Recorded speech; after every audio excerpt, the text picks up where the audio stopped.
A very good evening to all the participants on day 4 of the ongoing FDP.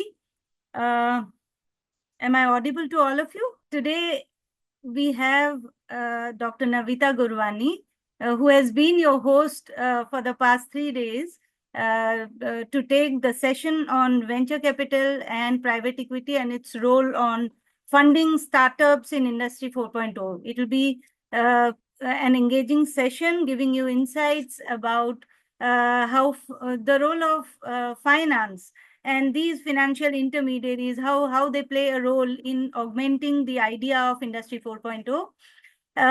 Dr. Navita Gurbani is an assistant professor here in Asian Business School. The details about her expertise would be covered by herself. But as a host of the session, I would like to welcome her to take the session. And I would like to share with all of you that what makes Dr. Gurbani an asset to the academia is her ever ongoing enthusiasm on learning and increasing the skills of the students and the teachers around her. She's always been a facilitator for spreading knowledge, ideas, skills, etc. that make her a wonderful academician and person with whom you would always like to spend a lot of time, to learn things from her. A very warm welcome to you, ma'am, and you may please take the session. Thank you. I'm put on mute. Yeah, from some days you must have been listening to my voice, and in fact, I have been constantly appearing as a moderator here. Today, I will be also taking a session, and that is something which I would like to share it here. Let me open the document. Yes. So, this is a brief profile of myself. I would first like myself to be introduced as a mother, then an academician, then if a little bit of introduction is still left, I will be a writer. Then I am also the recipient of Iconic Women Creating a Better World by Women Economic Forum. All those things are something which are on a very superficial level. But what is the day today? Today we are actually talking about the topic which I have to present. So the role of venture capital and private equity in funding industry 4.0 and startup.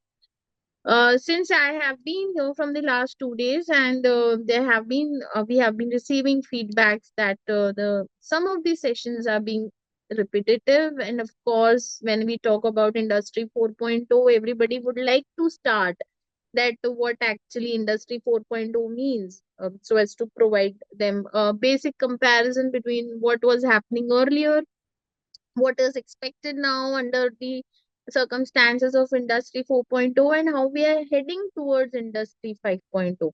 So being a moderator, I have given myself a liberty to skip those transitions and coming directly to what is the topic relevant to us today. That is, what is the role of venture capital and private equity? So I hope we will have an interactive session, and I do hope that you will enjoy it as much as I will enjoy it while presenting. I would request, if you have any queries, or in some point of time if I suffer through a technical glitch or my network become unstable, requesting you to please stop me at that time or write in the chat box if that is convenient for all of you. So the roadmap which we'll be taking for today is how to have the impact, what is the impact of VC and PE, then how their role is driving the technological innovation, and what are the insights into the future of investments in the evolving landscape. Why I talk about evolving landscape, as I've already told, 4.0 is something which we are experiencing right now, and it will very soon transition into 5.0. Before that, we may not be even aware that okay, 5.0 has arrived. So the landscape is totally evolving, though it took a lot of time. Like when we talk about industrial revolution, when we started, and what we now term it as in the slang lang that it is 1.0. Then we, after World War II, how the technology and the world actually took a turn in terms of manufacturing industry, service industry being acknowledged and everything. So it took a little bit of time, but now with the advent of faster technologies and the way the learning curve has actually accelerated, it will be much faster. That is what I believe. So, but there was an US economist, and of course, you can see on the screen a Nobel Prize winner. They said that venture capital has done much more to improve efficiency than anything. So, he gives the efficiency of your tools, your appliances, or how you're using your things in your day to day life. The efficiency has improved because there was a name called venture capitalist. There was someone to provide them funds. So it is not just about what new things are being developed, but also it is also about how the things are getting better as well. Earlier, I used to carry a watch, a calculator, then I used to carry a normal keypad phone, then I used to have other things to track or everything. For looking into the calendar, I have to press 5 to 8 keys on my mobile phone, and then a app will appear. And then that app will only show me the date and day. Today, I can make it as a planner. So, of course, there was someone to fund this app. There was someone to give money so that that normal calendar has now converted into a planner which can give me the reminders, which can tell me beforehand what is expected tomorrow, from which I can create an alarm and a tone and a tune is of my choice. And of course, I can shut it down at my own convenience. So, a normal calendar, this is just a very small example that I can take it from here, but I hope you get the crux of what I'm talking. Apps and technology and innovations just do not happen suddenly. They require immense funding, they require immense researching, and it requires immense, um, I would say, the strength of the startup giver or the idea provider as well. But if you have the strength, mental strength, if you have the resources, and if you don't have funds, your idea is zero. No, until and unless you don't sell it to somebody, and then selling again involves money, and then it is again generating a fund. So I must say that this is something, funding, without funding, almost every other tools that you are using, every other AI application which you are using would not have been possible. So just I would like to know from all of you, and if you can be kind enough and considerate enough to write in the chat box or tell me, can you identify from these picture who is a venture capitalist and who is a private equity provider? It will be very much helpful. You can tell me through chat box as well. You can unmute also participants, but let me have a general overview here. Do you think that the both pics are same? The man is watering a plant, and of course the woman is also watering a plant. Are they both same, or is there any difference you can notice? No, is there no difference? I am not able to see any of the responses here. Okay, so the man watering a plant represents a private equity. A private equity is likely to invest more in a more developed and a matured business where they know that what is happening and what may be the outcomes in the near future. But what a woman is watering a pot of a plant, it is just come out of its seed stage, and we never know that what will be the future prospect of this plant as it is at a very initial stage. So the woman watering may symbolize a venture capital, and the women and the men watering the plant is also symbolizing a person who can symbolize a private equity player. Now look around you. I have taken some examples, and many private equity investment we have attracted over here. there is something which I would like to also notice, like, while you're looking at your screen, just look around your table as well. Just look around the room in which you're sitting, or while you are traveling, how many apps you're using, or your driver is using. Wherever you are at this point of time, just look around you and you will find that there are many things which you can notice either on the screen as well. And almost 90% of them are backed up by the venture capitalist or private equity players. So that is something which is very much should be acknowledged by each and everybody. At the same time, it is no hidden rule that they have not taken a fund or they are there because the funding was not available. If the funding would not have been available, it is highly doubtful that these firms would have been there where they are actually today. Out of these many firms which I have displayed on the screen right now, many of them are now considered under the category of unicorn startups. So, a unicorn startup, just to give you a brief or just to make you understand that at various levels of funding, how much is their capital and how much they can enhance the value of their business. A unicorn is considered as one of the topmost, where it has reached a valuation of somewhere around $1 billion. So when a firm reaches there, it is somewhat considered as a unicorn startup. So a unicorn startup is one which has actually gone to its highest limits. Among all these examples which I have taken, though most of them can be seen around you, near your table, in your room, in your house, or maybe in your phone as a mobile application, I would also like to tell that what are the certain apps or startups who have gained a huge amount of funding from their fund providers. Now, the first you can see is Bharat Pay, which has raised somewhere around $75 million to expand its digital payment solutions. Everything related to your AI and virtual intelligence. But then there are many apps. When I talk about health sector, then there is a Healthify Me, which has actually got a funding of $30 million. And I must tell you that these are all the examples which have just happened in last 1 month or two.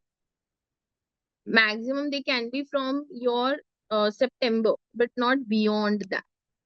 Then there is another education technology company. There are many edtech companies, if you will say. There are Byju's, then there is Uridish, then there is an academy. There are many, but then this has got a funding of $150 million at a time when the funding environment for edtech company has been subdued. Post COVID, yes, there was a huge acceleration, there was huge growth, but now it has somewhere come to a place where it is just in its maturity phase, and there might be a little bit growth, but not as much as you can see. Now, venture capitalist environment as a whole has also seen a little bit of slack from last 1 year or so. If you look into the data in the year 2023, there has been the fund raised were quite less as compared to what it was the situation in 2021 or 2022. When as and when the startup reaches a maturity, they can generate a fund of their own, and at the same time they can also go for IPOs and other. They are also available for the acquisition by the tech giants or their industry giants. So the funding is actually very low required in those cases. Can also see another example of Zepto, which is a Mumbai-based commerce startup, which has actually got a uh, financing of $340 million. Similarly, there is another agri-tech startup. This startup I was very attracted like when it actually came into the market. Iki, as I would pronounce it. I am not sure of which what its actual pronunciation is, but then it is an agri-tech startup. Why? Because me being a little bit of plant lover, they have developed a technology by which the plants and crops can be harvested with 80% less water of what in normal circumstances they would require. So they have managed to get a $6.5 million to fund their technology and their operations here in India. Then again, everybody is nowadays very much apprehensive about their future. Everybody wants to know what is in store for them in the coming years. So, in India specifically, we have seen a huge boost of astrology based apps, or astrology startups have again gone very high. Whether you talk about Gen Z, want to know, or whether you want to talk about the millennials nowadays. So, one of the apps that they are actually looking for, which is their career option, what are they might be doing after a year or so. So, startups like Extra Talk, Insta Astro have actually gained good amount of funding.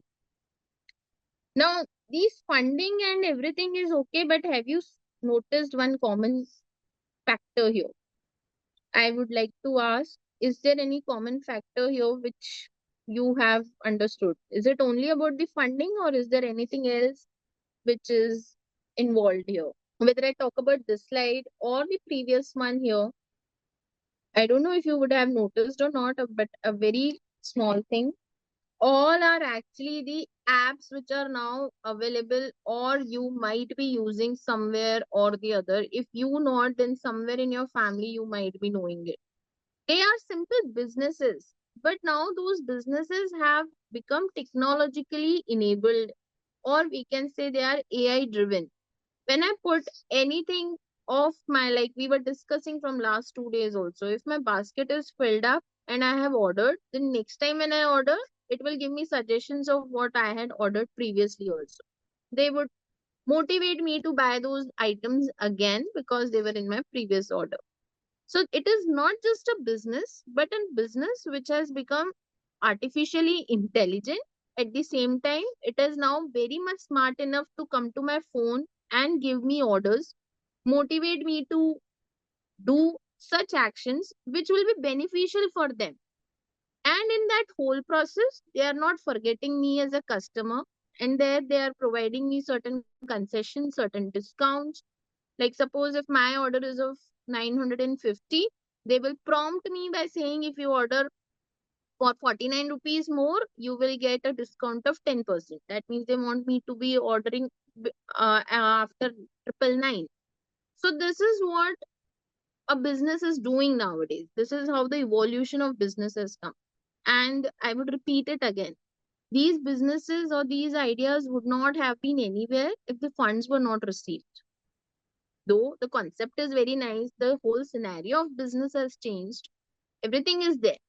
But the presence of them in all your, or how much approachable they are, it is what we are talking about in Industry 4.0, and how they are very much approachable as well as understandable even by a person who is not that literate enough even.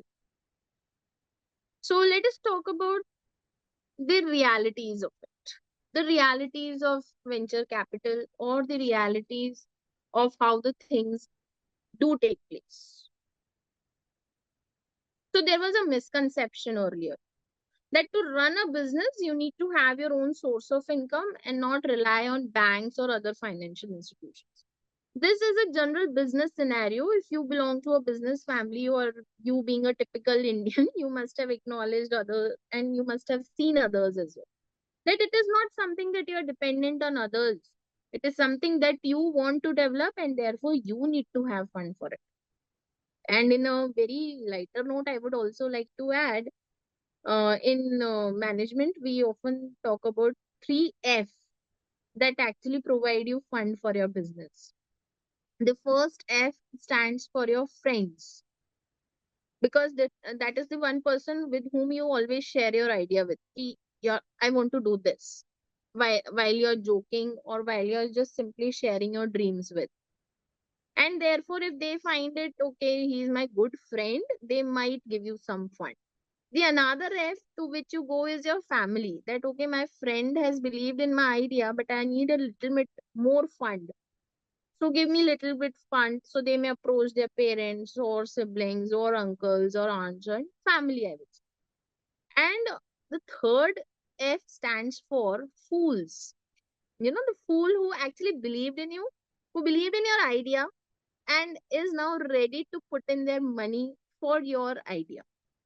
But in the evolving business environment, the fools are now considered as angel investors. They bring with you the goodwill they share with others. They bring you the expertise that they might have. So it is not just the fools, it are they themselves are now the smarter fools. They want to share in your equity as well. They have seen the potential of your idea, now they want to cash it on. So they are now not called as fools, but someone who is interested in your business and would like to do. So the reality is, yes, what I told you, that in every stage of your business, whenever it is either growing or it is simply at a startup age or it is simply at the ideation, whether you are approaching many fund managers or not, you can still get a good amount of money to run your business. And I read a little bit of mythology and I have my own concept of reading books and everything. So businesses in India have been very long. So like from since the inception of the barter system and prior to that also, if a person wants to start a business or wants to gain a standing in the society, it was always the family who gave them the funds. So if you allow me and you also agree with me, your first angel investors are your family who believed in you. Sometimes knowingly, sometimes unknowingly. Sometimes the business actually prospered because they took it as the ashirwad of the elders and they have given me money. But that is not always possible. It is the competency which matters, it is the expertise which they share with the new businessmen of the family. But, anyways, this concept has been very old. The providence of capital, whether in the form of venture capitalists, whether in the form of angel investors, whether you are raising your own private equity, the concept is very old, where your friends and your family pool money to give you a good amount so that you can start your own on your own and stand for your life. So the more smarter names nowadays, I would call them as providence of venture capitalist and the private equity. So when I talk about such financing and startup and everything, do you need money from the fools, I would say, or your angels or your seed capital providers? There are often stages which a person has or a team. Nowadays, it's not just one man show. It is a team which develops an idea, which wants it to go into conception stage and everything. If you allow me, I would like to highlight this. I'm sorry. Sorry for this, but this is where we were. So, if you allow me, I would like to highlight this, the valley of death. Can you see here? It is a valley that you yourself has to cross. The idea has to be yours. It is a capital which you remember the misconception we said. There is nobody who can help you. That is what they think about. That is what it is about. The how the idea has to go to its conception stage, to the early stages of financing, then to the later stage. And then, of course, if the company has passed its unicorn stage, they are open for acquisitions, maybe IPO, maybe some another way by which they can go and expand their businesses further. But there are many stages, and it is not very like. There is a one objective that I would like to also mention here. Why this chart I am daring to show in front of all those learned people here is because these stages are very well known by us. How to raise a seed capital is something which is not being taught to us. IPO, how can you do it? It is all very much aware. But these early stages of financing, how to reach a break even, or when you will reach a break even, till what time you can go through an IPO, what are the present situations, what will be the future implications. Earlier it was a tedious job. Earlier there were lots of calculation, market research to happen, then there was a lot of feedback forms to be calculated, a lot of data analytics is to be done, data analysis is to be done, and many things. With the advent of these smarter apps, with the advent of our presence in the industry 4.0, there are apps which have actually used and stopped those tedious methods and repetitive methods of analyzing when you will reach a break even, at what time you should go for an expansion and other things. So you can see that there are many apps, and these, of course, are a tedious, cumbersome jobs. And this is what VC funding is now about. It is so much high tech. When you talk about uh, calculation of net present value, when we talk about the other discounting and non discounting methods of doing financial analysis, what will be your internal rate of return? When will you achieve a break even point? It has now been used by various smarter apps, and of course, the results have a little bit deviation, not much. Now, these are the five stages of funding that everybody must be aware of, I guess. But I'll just give you an overview of this so that we understand that it is not just about thinking of getting a fund. You think and your family may be able to provide you funds, but an angel investor or a venture capitalist has a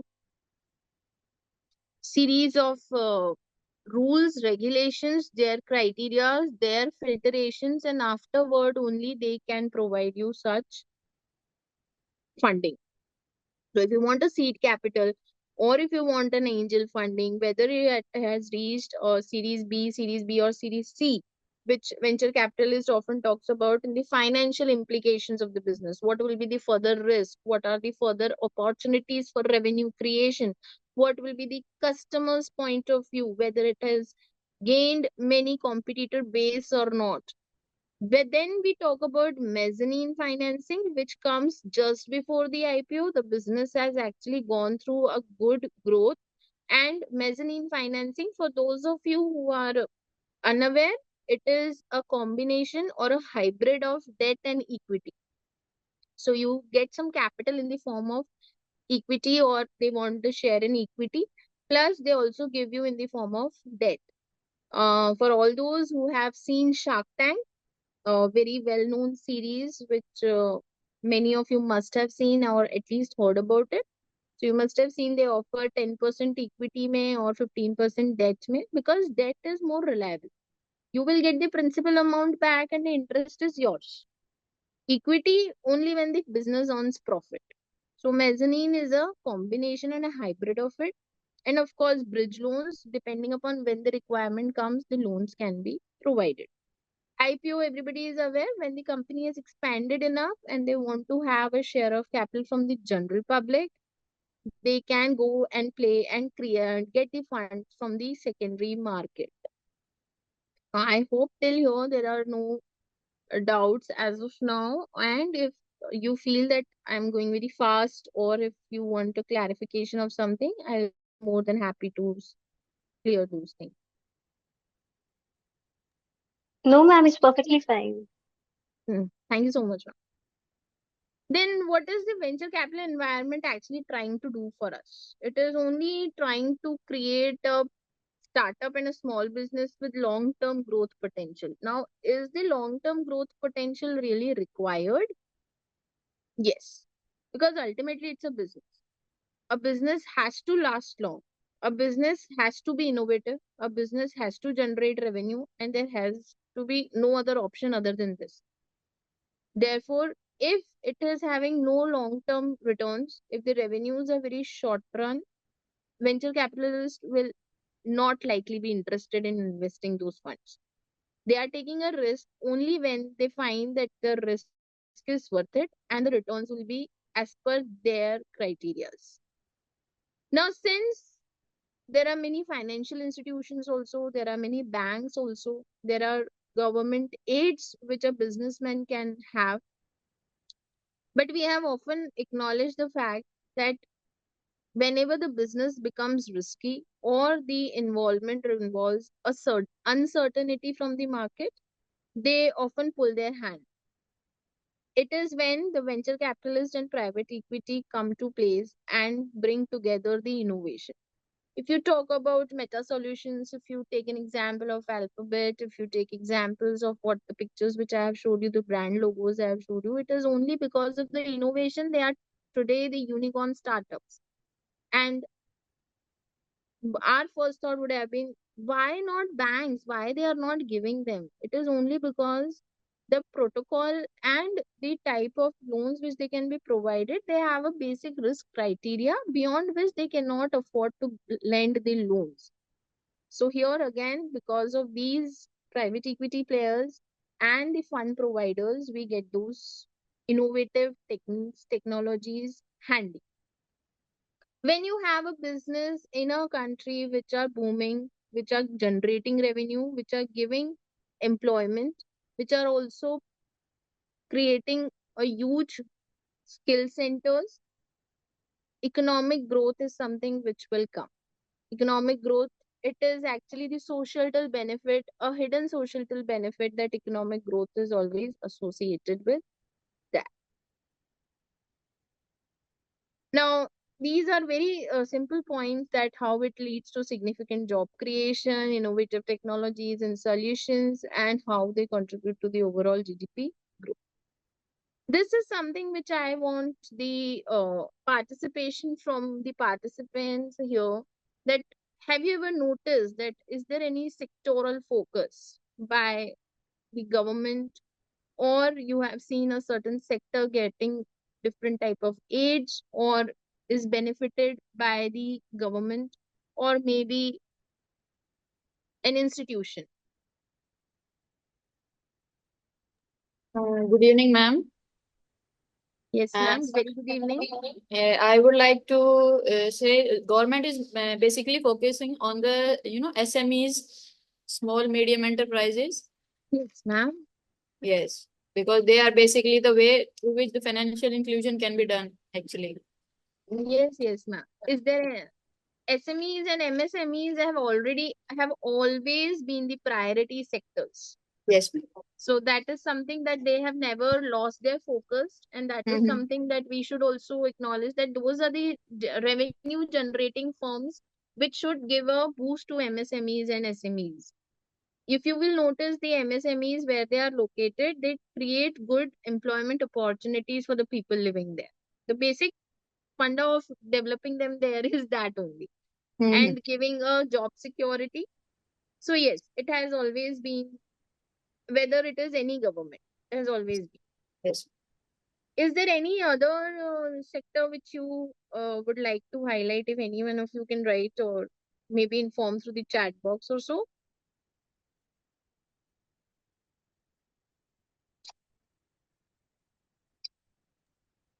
Ma'am, I think of lately the travel and tourism ministry has given a lot of Yes, let's say yes, ma'am. exaggeration to the homestays sector, which is an upcoming sector. Yes, So yes. the government is trying to, after COVID and after the Sustainable Totally, Development Goals defined by the United totally agree Nations. with you. Yeah, so Totally agree with you. ecotourism and Yes. The homestays. concept of sustainability along with the development of travel, tourism, and hospitality.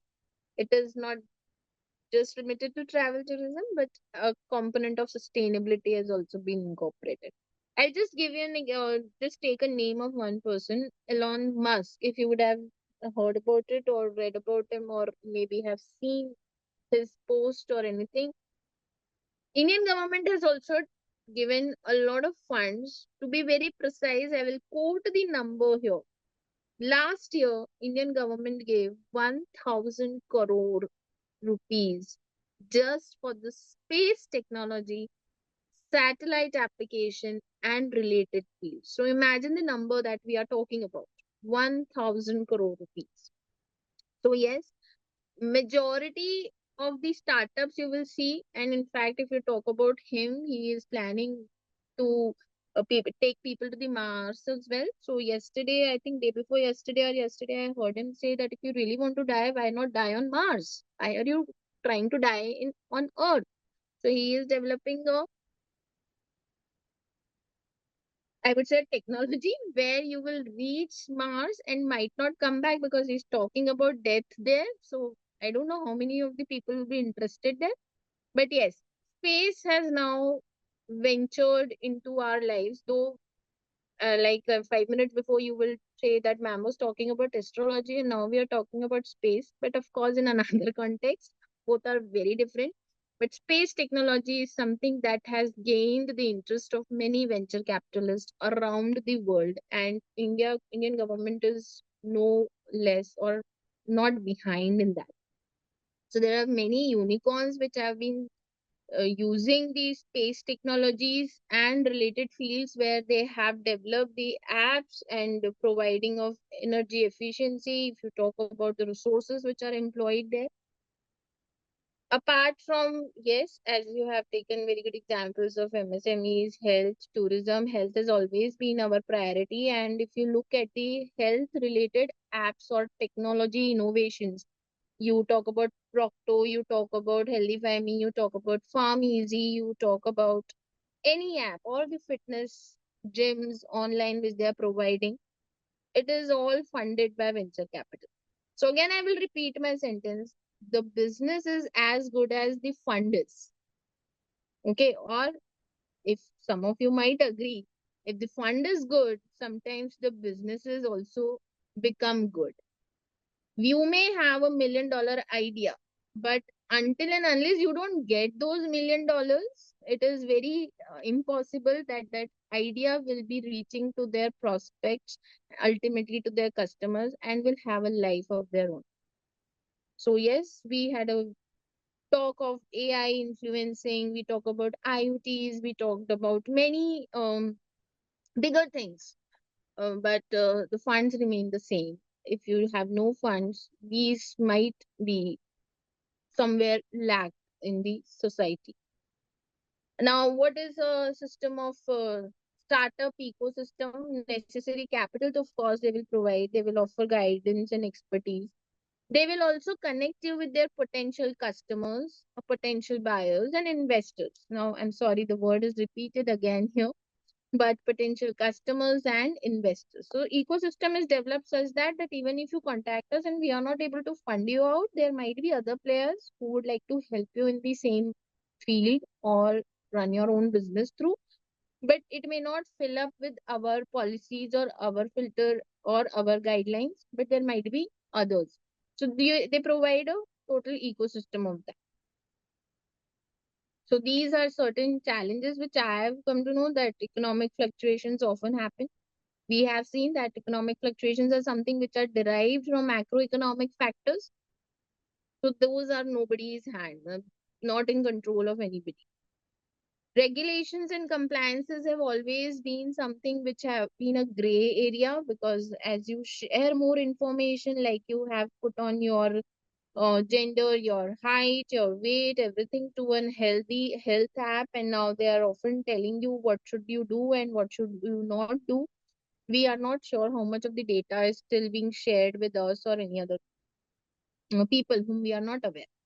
Like I was having a discussion today, the data is of course the new currency, and I'm giving my data very easily to these apps, though they have taken some. In some of the apps you might have invested also, so you're giving your money, you're giving your data also, and you never know how it can be used and how the compliances and security compliances are in order or not. So this is something which is more to study about here. And of course, with the advent of the technology, with everybody having the access to the tools and techniques, and nobody is living under a rock or something, there are often good competitions. There are often players who would like to fund you at a better, or in fact at a lesser rate, but it is always the company or the team with which you want to work. So these are certain challenges which the VCs usually face. Now, simple smart fact here. It is one of the growing markets of venture capital in the world, and that is nobody but our own India. And I'm sorry. To take things a little bit further, I would like to quote one more thing here, that India has more than 100 unicorn startups as of last week, which are higher than any other startup in any other European nations की बात कर लीजिए आप, European Union की बात कर लीजिए. You talk about any consolidation or any consortium in the world, India has the highest number of unicorn, more than 100, which are higher in any of the EU countries. So yes, we are expanding, and yes, we are open to the businesses. We Indians being the business-minded people, and of course fund-minded. So this is a fun fact which I wanted to share with you. Coming to the crux of what we have here. We have talked a lot about what is private equity, how smarter our phone is. I would totally agree that मेरा phone मेरे से ज़्यादा smart. If somebody tells me that you are not smart enough, I will 100 or 200% agree with him or her, because I know one smarter person than me, that is my phone. So my phone knows when I have to do a certain task, when I have to sleep, when I have to get up or wake up. Whether it is a Saturday, then I don't have to wake up early. My Alexa is more smarter than me. So I would totally agree on that. And private equity mein, this concept of AI is considered as an elephant. Is there anybody who can tell me the concept of elephant in the room? Then we will address this issue as well. I would like to hear more about it. What is the meaning of elephant in the room?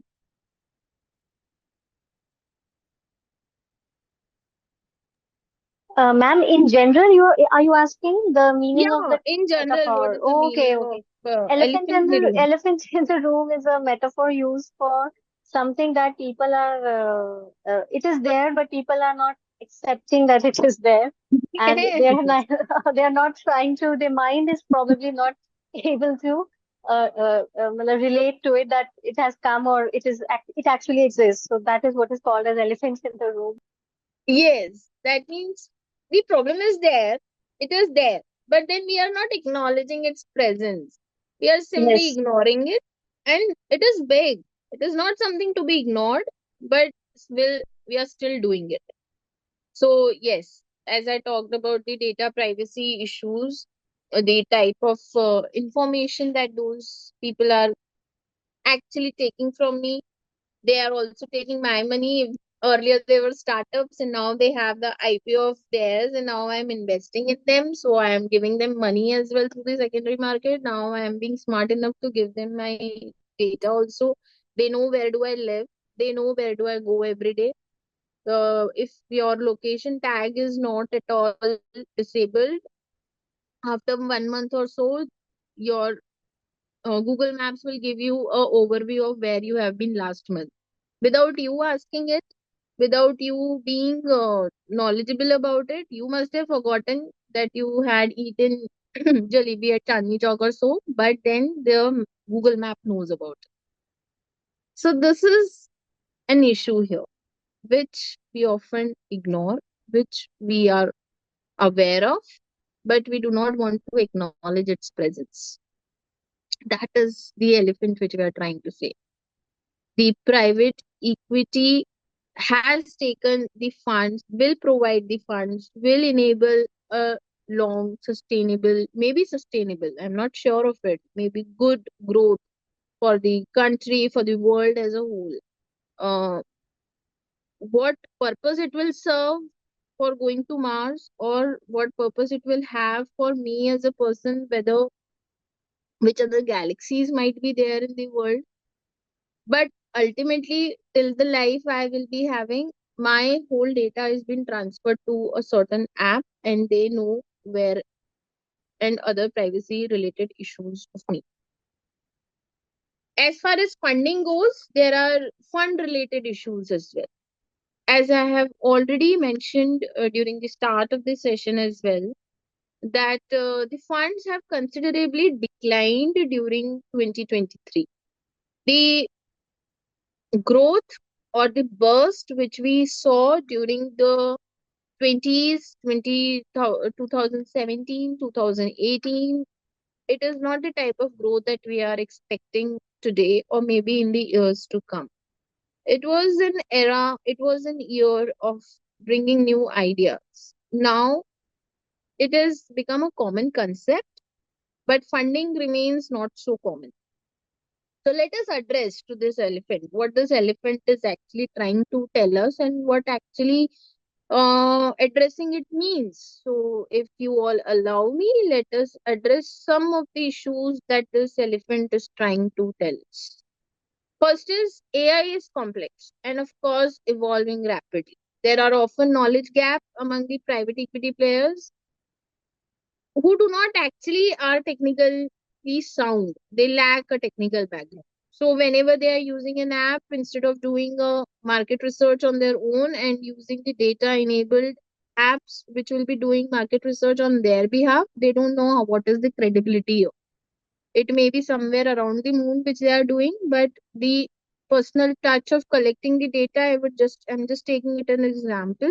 But if they are until unless they do not give the proper prompts or proper data or the proper raw material to it, there is often going to be a issue. Another is there are often cultural and organizational changes. In any organization, when we talk about from the management's perspective, many firms may choose to postpone disruptive changes so that their already settled operations do not get disturbed.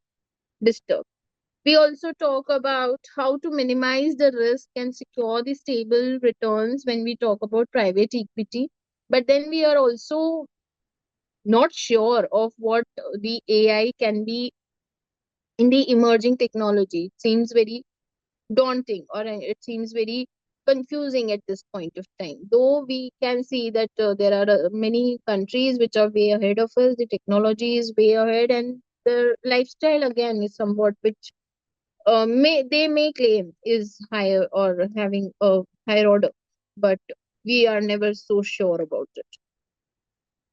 Now, again, it adds another layer of complexity as you're openly discussing your strategic insights to the competitors. As a PE firm, when you are using all your data through your cloud, or maybe you're sharing it with your employee or anything, you don't know how much of it can be hacked, how much of it can be the data can be stolen. So there are many things which still are not addressed in terms of what the private equity players are having in the funding environment. So coming back to some of the last things that I would like to discuss here, what is the future beyond this year? So this year is almost ended. For many of us, after Diwali, the year ends. So it is a fresh start after Diwali. So let us talk about in the very contextual terms as well that what is the venture capital environment is after 2024. It is the reopening of the exit window. This is something which I would like to address it in a formal and of course in a detailed manner. There were many startups and which started somewhere around 2017, 2018 or so, and now they are in a very mature stage. Now either they have the option of getting acquired by someone, the exit window is now open for them, and there are many good startups. Though we will be discussing some case studies of failures as well, but then those who have actually gone, and you also know that how the Alphabet acquired YouTube. So this is something, it was open for the exit from the current type of operations they were having. So this type of exit window has opened for many of the startups around the world because now they have reached such stage either they can go for IPO, because in order to expand their operations, no business can be stagnant and therefore they need to expand. And therefore they may, because of the requirement of the higher order firms, they will either go for an IPO, they will either look for more type of funding, or they will like to be acquired. Funding sometimes create a problem beyond a stage in maturity, but then exit window is always open. Second, we talk about the preferred deal access becomes crucial. There are many preferred deals, and of course, when I talk about the preferred deals, it is ever evolving their decision making on minimum risk, maximum returns, discounting and non discounting issues relating to the monetary terms. There are many things. So, and with the advent of AI, it is now only 10 minutes away. Earlier, venture capitalist firms, private equity firms used to take a little bit of time. That give us some time. We'll get back to you after our analysis. Now, though, you can get the data analyzed within minutes, and then you can take a decision depending upon those data which or the results which you have received. Now, with the skilled employees everywhere and the type of generations we as a faculties are teaching, we often sometimes we lack. We know that they are more smarter in using certain apps or devices which are more AI enabled. So we feel that they are more efficient. And again, there are investment tech firms which have a better understanding because of the better ability to analyze the investment or the portfolio, what is the return expected. So yes, investment tech is something which will be again shining in the coming time. Now there are certain evolving VC models, venture capital models like boutique funds, mega funds, barbell strategy.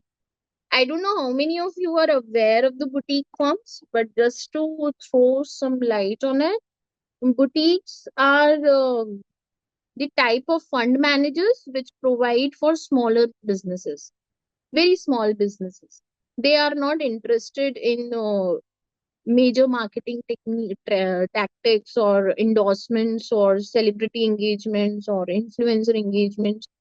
They are targeting maybe smaller cities, smaller businesses, and these were lacking earlier.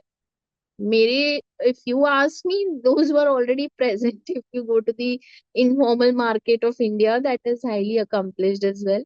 But nice and shinier name nowadays is the boutique fund managers who are more interested in your small businesses and would like to share your equity and profits, so share of equity and the distribution of profits. Another model which evolved and it is like very much ever present is mega funds. Mega funds is introducing huge amount of fund to a business to make it a success at any cost. So when you hire a good endorser, or if you put in some effective marketing strategies, or if you highly employ funds to develop high operating skills or techniques, the business has somewhat good chances of getting good revenue or generating good revenues. So mega funds are also always present. Then there are barbell strategies. Those who belong to the finance background are well aware.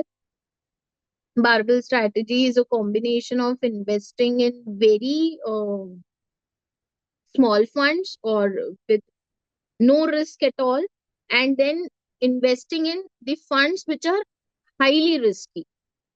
There is nothing in between. So investing some funds as a venture capitalist or in a business where there is no risk involved, and then investing good amount of fund in businesses where there is a high risk. So ultimately the profit which you have generated is equalized, is standardized, and therefore you are able to earn in either of the cases. Now, there is a rise of preemptive investment strategies as well. As we talk about the future beyond 2024. What are preemptive strategies? Where fundraising processes may differ. The fundraising processes which are prevalent change the fundamental of the investment dynamics, and so such type of strategies are often here. Then we also talk about traditional investment processes are transforming through data and AI. Why they are transforming? Because of course, when I am investing somewhere, I want to know that what is my internal rate of return. Considering the net present value, considering the inflations, considering the type of capital which I am providing, what are the risks which I am considering. So it takes a little bit of time. but with the data analytics and the advent of the artificial intelligence, I am actually not time bound now. I'm faster in taking decisions. I may be wiser in taking decisions. And of course, the profits will come to me more earlier than used to be. The timeline for giving the profits is again. So that's it from my side. I hope you enjoyed my session. I hope you gained a little bit of knowledge. And if there is anything, I'm more than happy to address those issues and queries. Thank you so much. The forum is open for discussions and any type of conclusions which you would like to draw from all these things. Good evening, ma'am. Very good evening, ma'am. Ma'am, there is a general notion which I thought I should ask you on this platform, Yes, ma'am. which is that there was a phenomena a few years back. It's running till date as well, that many of the startups they fail as well. The reasons can be many, but if you could throw some light on the financial reasons that why some of the startups do not run well and they kind of vanish or they fail. If you could throw some light on those aspects. Yes, ma'am. In fact, I would like to take this opportunity to highlight some of the failed startups which the country has seen, and in fact, you as a customer must also have gone through. Majority of the reasons is that the startup environment was not good. The funding came late. There is a time for the funding as well. When you require funds and the funds are not generated at that time, it creates a problem. So the lacking of the time or the time lag is also very crucial. So it actually demotivates you, and as well as the opportunities may get lost. So one is the startup environment which can be blamed, and another is if the growth is less, the competitors are well smart enough also and very fast to enter into that domain of yours. So if you are not able to fight that competition that well, there is often a problem. There is one startup, I don't know if you would have heard about it or not, Stayzilla. Like in today's environment, we talk about Airbnb. Earlier in 2017, it was launched Stayzilla, which wanted to give you a home-like experience. It belonged to the tour and travel industry. But then it was way ahead of its time. In the year of 2016, 2017, everybody wanted to have a vacation where they do not want to do household work, and then they do not want the uh, confluence in one room or so. So yes, it failed because it was way ahead of its time. If Stazilla would have co-founded in during these times, it would have been a success. So the timing of the startup also is required to be kept in mind, that when is it really the market is ready for it or not. So there are many factors, but funding remains the soul of it. Right, ma'am. Thank you so much. And I think we can also say the planning part of the For founders sure, probably, yes, for because sure, for sure. they don't plan when to get the funds. It is all a part of that startup environment only, now.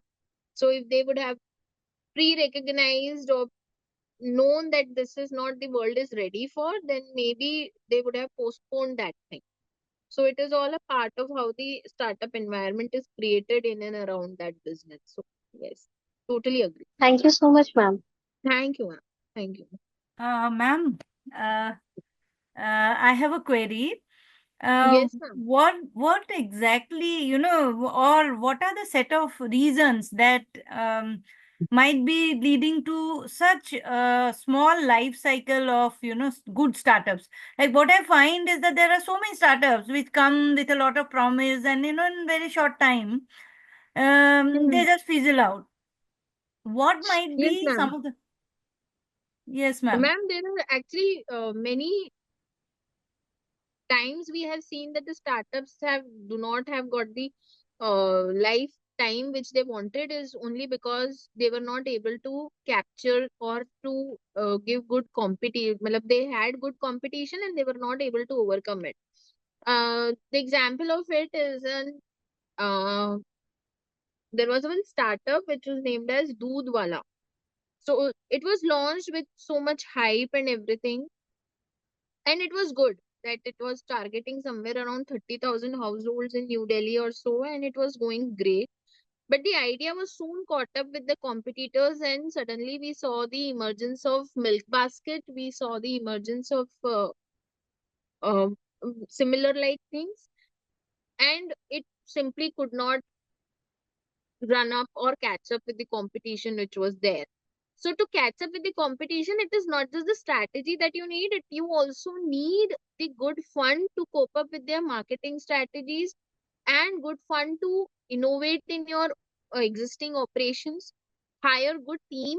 So it is majorly because not the idea was bad, idea might be very good, but some of the operational lacunas which they might be having. And at the end of the day, what I have realized is if you throw money to good hire good people to acknowledge good technologies which are running at the prevalent times, the life of a particular company can be increased because you are able to catch up with the competitors in an easier manner. Sometimes it is simply because the operations were not at place. The idea was superb, but the operating part, the legal aspect of it may be not well touched up.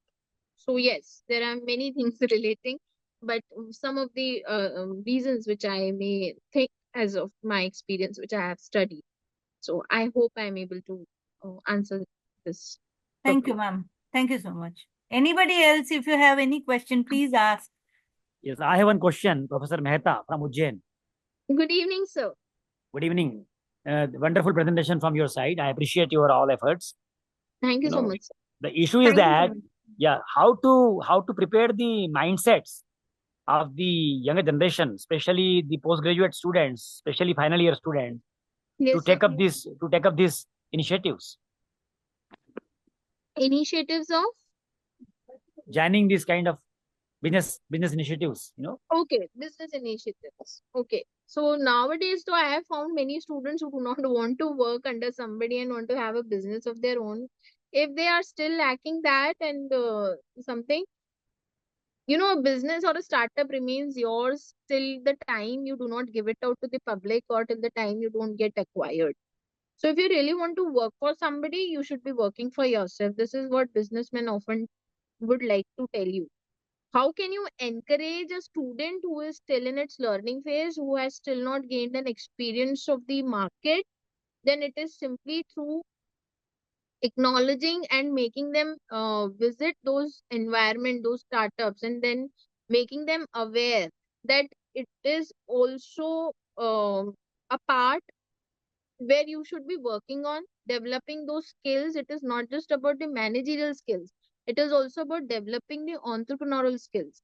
We often find that the students lack the decision making and often are not very open enough to take risky decisions.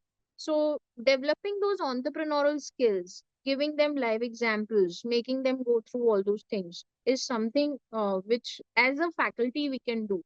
So yes, I always find that entrepreneurial skills are lacking in the students as of if they are not inclined towards taking business. So हम हमेशा managerial skills की बात करते हैं, but then we should also talk about the entrepreneurial skills and give them due importance. Thank you, sir. I hope I am able to solve or give a proper answer. Okay, so Samishta ma'am, can we move on to the another session for today? I see that there are no other queries as of now in the chat box. And thank you so much for your feedback, which I can read from the chats. Thank you so much. Highly delighted. Thank you so much, Dr. Navita. Wonderful session, extremely enriching in terms of, the functional area of finance, which is so important in Industry 4.0. From finance, now possibly we can move on to some HR talks, the human element of business. So we welcome Ms. Neeru Rawat, and I hand over to Dr. Gurbani to carry on the session. Thank you. Sorry for the time I have taken. I just took a sip of water. I'm so sorry to make you wait. So introducing the next session and the speaker, which we will be listening, and I'm waiting for ma'am to come and share her expertise and knowledge. So Ms. Neeru is a seasoned HR professional with over 2 decades of experience over diverse industries, specializing in performance management, talent management, employee engagement, HR strategy, HR operations, and other facets of HR. Currently, Neeru ma'am is serving as a Deputy General Manager at Nippon Co India Private Limited, a Japan-based engineering consulting firm, where ma'am oversees the human resources function for a workforce of over 1,000 employees. Previously, ma'am was engaged as HR manager at iProcess Services, the staffing arm of ICICI Bank, where ma'am managed HR operations for over 6,000 employees across India. Earlier to that, ma'am was also associated with Shahi Export House, a leading garment export company having employees more than 3,500. Ma'am also began a career as an HR officer at Controls and Switchgear Company Limited, which is an electrical engineering firm. Ma'am holds a bachelor's and master's degree in sociology from Jamia Millia Islamia and PGDBM with the majors in human resource development from IMT Ghaziabad. Ma'am's strong academic background coupled with hands-on HR experience enables them to drive effective HR strategies and foster a positive organization's culture. Ma'am is very much approachable and brings holistic approach to human resource, ensuring compliances, engagement, strategic alignment with business objectives. We are so overwhelmed and so excited to have you here, Neeru ma'am, with us. Most welcome, ma'am. Good evening, everyone, and thank you, Dr. Gurbani, for such a beautiful and long introduction of mine. Even I was not aware of that so much. My introduction could be that big one, until you explained it over here. Ma'am, I would just add, we often acknowledge our accomplishments a little lesser. It is the other person who acknowledges them more. So, yes, it often happens, ma'am. So, over to Maybe, you, ma'am. maybe. So, I am really grateful for for Asian Business School for providing me this platform to share my thoughts around Industry 4.0. Also, I am excited to share my thoughts to many eminent participants. So often we have heard that whenever we are welcoming any guest, so we always say that we welcome the eminent guest. But today I am very privileged that I can say that I am before many eminent participants. So that's really an honor for me. Then I have been attending this event since the beginning, and it has been really an enriching learning experience even for me.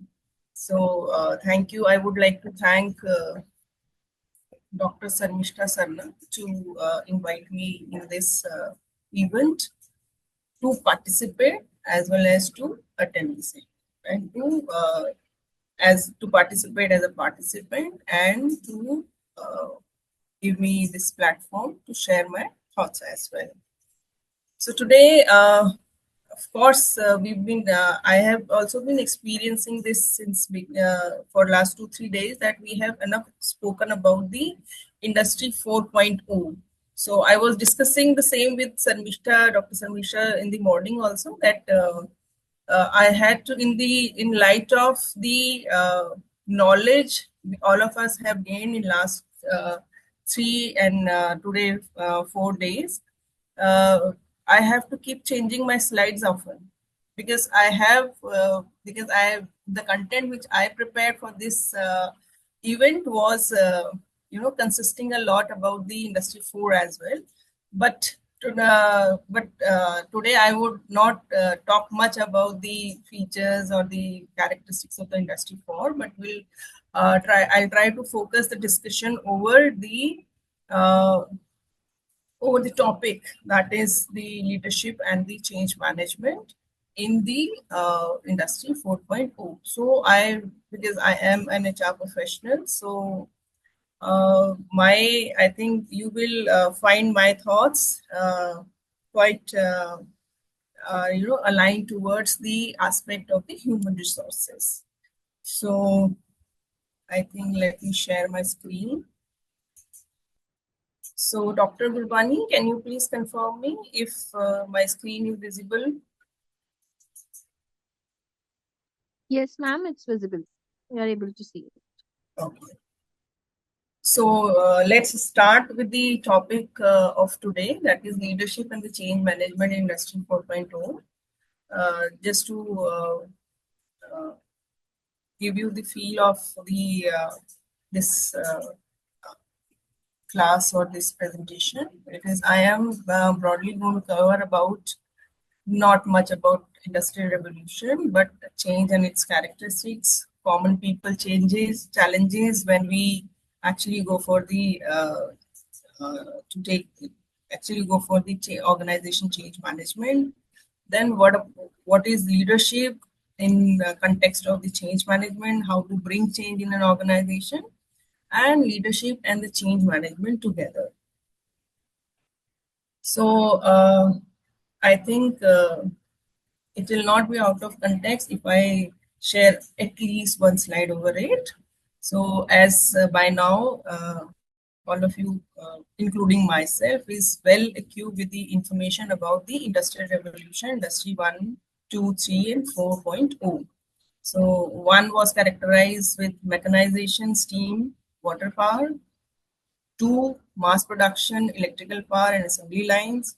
3, automation, computers and electronics. And 4, the present industry 4 is smart factories, AI, IoT, cyber physical systems, robotics, and so on. And though we are not talking about industry 5, but all of you, because the kind of a changes which is happening in the industry 4 is clearly showing us that we are fast moving towards industry 5.0 also. So we'll not discuss that about here in this presentation. So next, just to set the context, I have included this slide, though I am pretty sure that all the participants who are over here, I don't think that anybody would require the definition of the change, but just to set the context and to align my further slides, I have incorporated this. So what is change? So in a simpler term, we can say to become different or to make somebody different or to replace. That is a simple meaning of change. And the general characteristic, which is general characteristic which everybody can agree with me, is change is constant and unavoidable. It may be gradual, incremental, or sudden.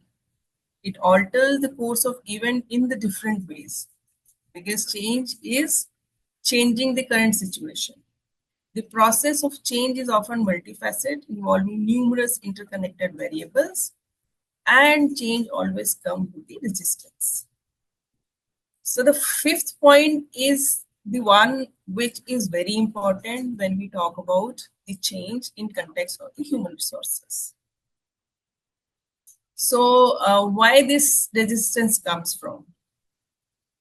So resistance to change is common, because resistance, as people and organizations often prefer the familiar only.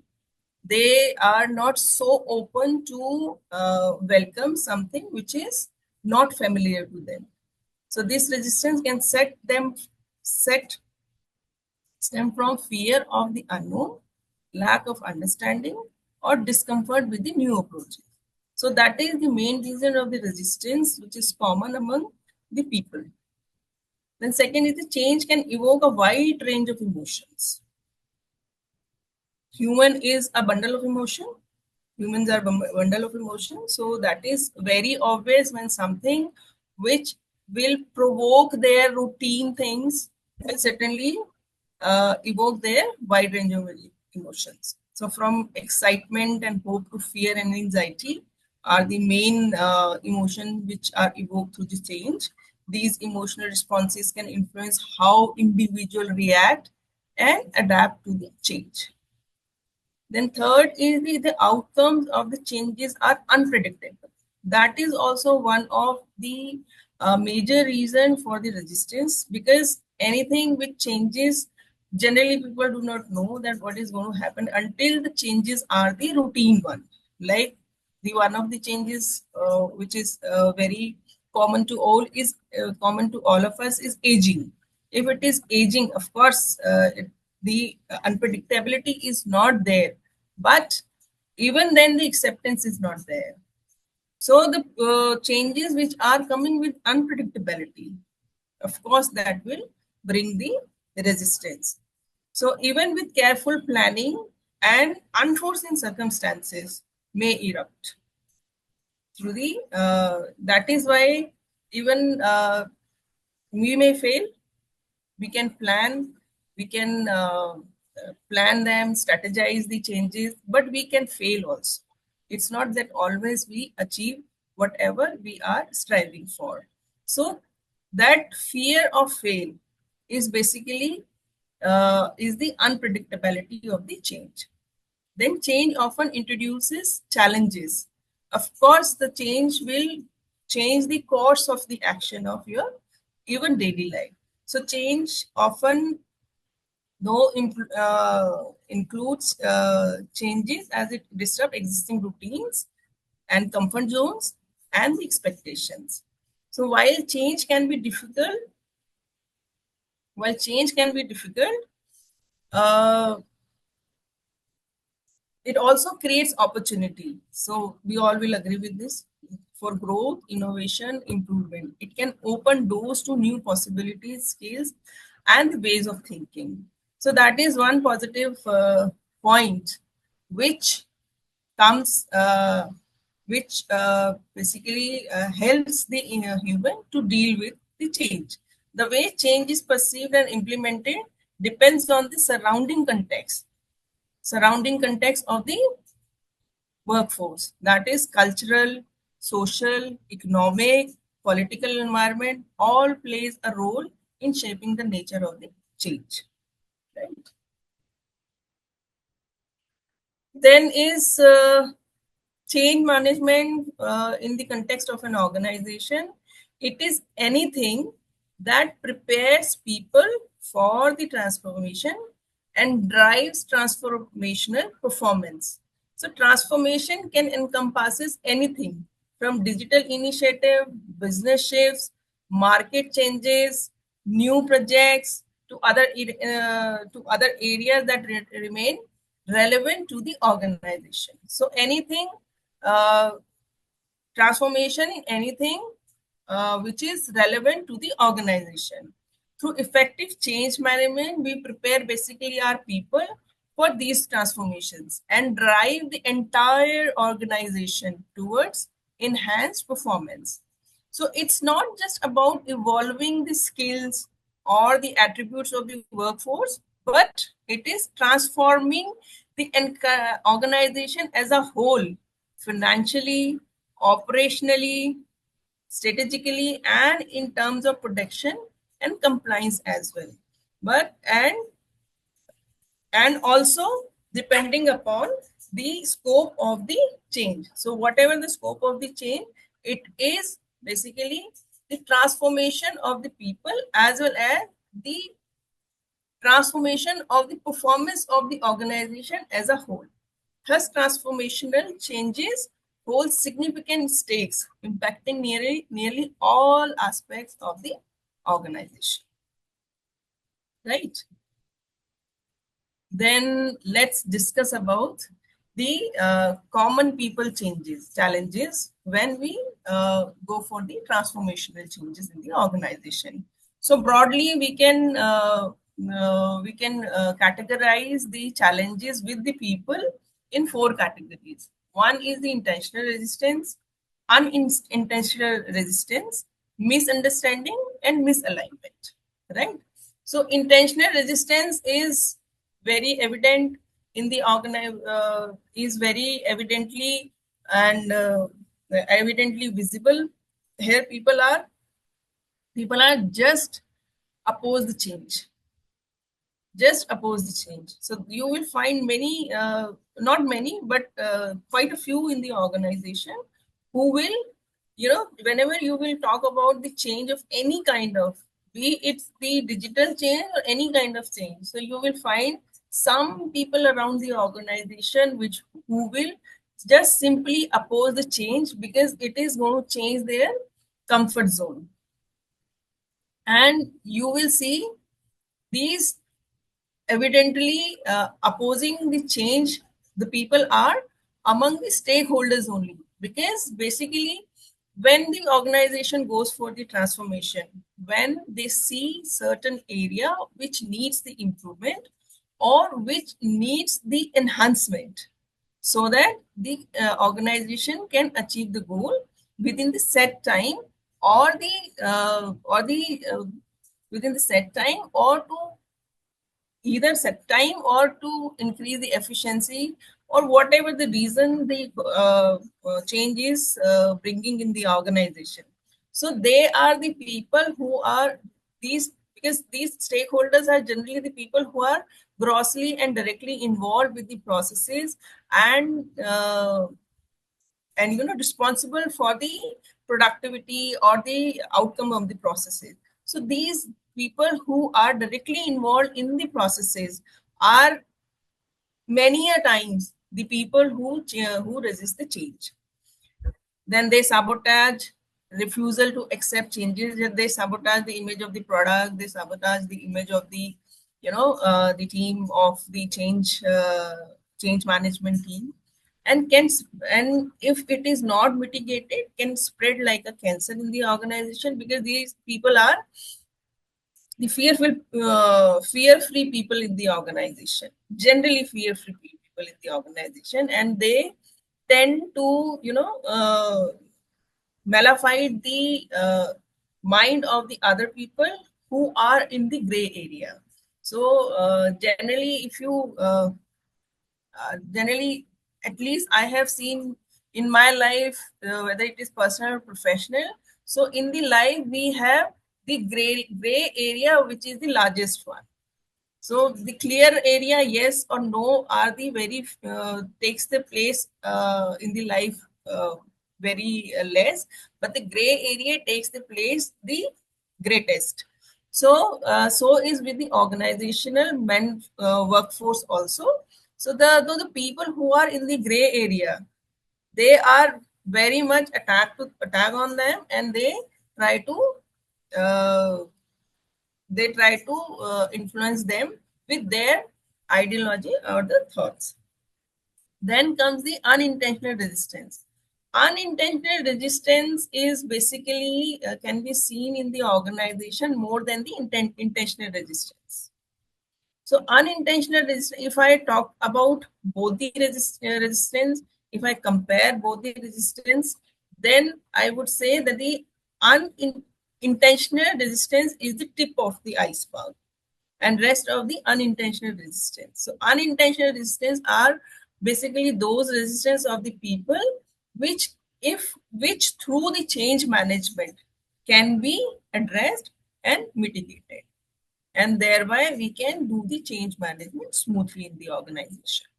So why this how and why this change, unintentional change, oh sorry, unintentional residence, is it is more widespread and common challenge, not easy to detect, because this is very personal to the people.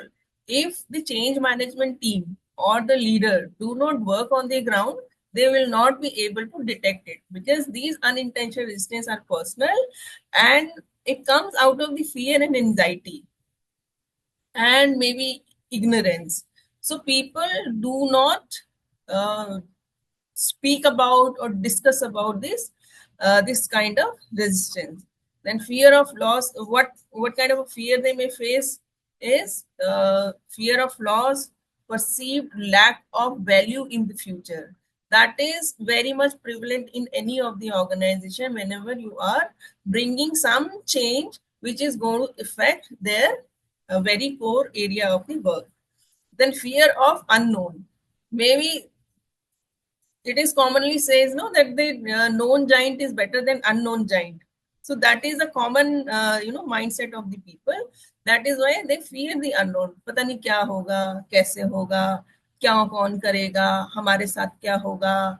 So these are the things which are very common, which very commonly comes in the workforce mindset. Then discomfort with the new approach. Of course, new approach will definitely call them for some changes in the way they work, in the way they think, in the way they perceive things, in the way they are doing their work and the way they exist in the organization. So definitely that is going to bring the discomfort in them. Then there are reasons why the resistance comes is the misunderstanding among the people. That is also as the nature of this resistance is in terms of the change management is same. This misunderstanding can also be dealt with and can be mitigated, and the process of the change management in the organization can be run smoothly. So what kind of a misunderstanding may arise? Confusion with the future state of process, their own roles and responsibilities, etc. Then lack of awareness of new technology, that can also bring the misunderstanding. Then lack of awareness of its functionality. They hardly know that how this particular tool is being used, how this is going to, what kind of a result is going to yield for them and the organization. New roles and responsibility are not clear. So when this is basically if we can categorize them, so basically ambiguity is there. So the scenario for them is ambiguous. They are not clear about it, and that is why in the absence or ignorance of the clear information, they are not able to develop a clear thought about it. So that is why misunderstandings are coming in picture. Then the misalignment. Misalignment with the defined SOPs is very, very prevalent in the industries, because whenever these changes are happened, so they grossly impact the set SOPs. So when we SOP is standard operating procedures to carry out any tasks. So the tasks which are there to run the business are defined with a set of rules and the guidelines. And these rules and guidelines are, when these SOPs are made, basically SOPs basically I would say that it's not only the rules and regulations, it's not only the rules of or the process of attaining certain objective, but the SOP itself meet the objective of the task. So whenever any change, so this, if digital changes are being incorporated in the organization, so they are grossly going to impact the SOPs, which are the popular processes of carrying out any task. And the SOP is not only standalone applicable to one department, but it is many a times integrated with the other department also. So SOPs needs to be seen and aligned very carefully with the transformation, whatever transformation we are going to implement in the organization. Then external and internal customer demands, expectations are not aligned. So people are not very much aware of how, if the certain things will be implemented in the organization, so how those demands and expectations can be met. Because of course the transformation is impacting everything. unless we'll change the way we are working, is not going to help us to change the to transform the change. To implement the change in the organization. Then the whole idea of technology implementation is not aligned with the work culture. That is also one of the major reason, you can say, the is the major challenge of organization face in the transformation of any change to be implemented, because this work culture comes with variable factors. Like this work culture in the work culture, the ability of people, the skills of the people, the attribute of the people, the style of the leadership, the style of the management, and expectations of the customer, the market, how you are dealing with the market, all contributes to form the work culture of the organization. So when we will be looking for the transformation, any kind of a transformation in the organization, so these factors are going to affect grossly by that change. So these things needs also to be aligned fairly with the transformation. Then change is difficult and accepting it is personal. So people are comfortable with what they do. That is why it is difficult. People are comfortable with what they have been doing over the years. Change changes their routine and other things they have set around their work. So that is very important, because over the period of time, people have set, see, if somebody is doing their job for quite a long time, so they know what are the challenges, they know what are the hiccups, they know what are the demands, what are the timelines. So accordingly, they plan their work, and over the period of time, that work has been set effectively around the around the things available with the employee, then they find it really difficult to go out of it, because that transformation is going to upset their, the setup they have set around their uh, work they have been doing for quite a long time. So that is why that upsets them, that because that demands them to rework on the things they have already done, and then while reworking, then again they have to get into the old process when they which through which they have set the things for them at this point of time. Then force initiatives make them question things like job, roles, and tasks, team skills. That what job, what role is going to give to me after, because through the transformation, certainly whenever any transformation takes place, so there are certain jobs and roles which are taken over by the whatever thing we are going to change in the organization. So people who are directly involved in the those jobs and roles, they have this anxiety that once this will be done, so what is for me then?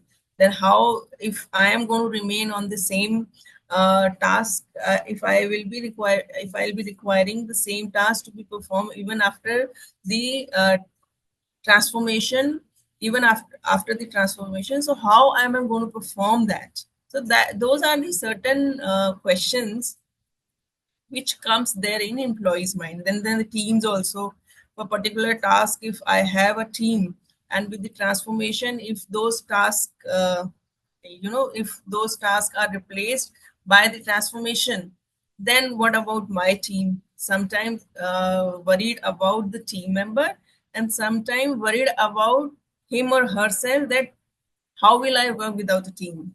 Then the skill is the very evident factor which comes there in their mind, because every transformation needs a new kind of a skill in the organization.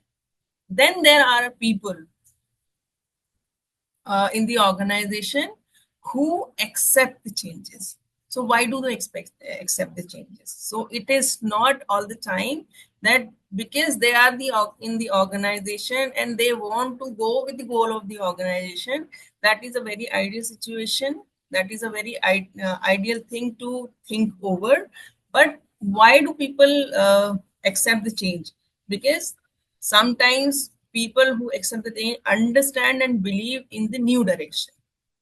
They simply have the trust in the leadership that whatever they are doing, it is good for us in one way or the other way. Sometimes people are like that also, that if the directions are coming from there, so they have the trust in the management, they have the trust in the leader. So they simply putting any logic, they simply believe and do whatever is asked for. Sometimes some people are there who simply follow the instruction. They don't put any logic, and in their idea of following the orders is not the trust. It is that mechanically they simply follow the orders. So that is why such people are also there in the organization who accept the change. Then trust peers who are on board in the sense in the team of the leadership. If they have some peers there in the board, in the leadership team, or in the team which is leading the transformation, so they simply trust them and go forward. Then some are there exciting to learn something new.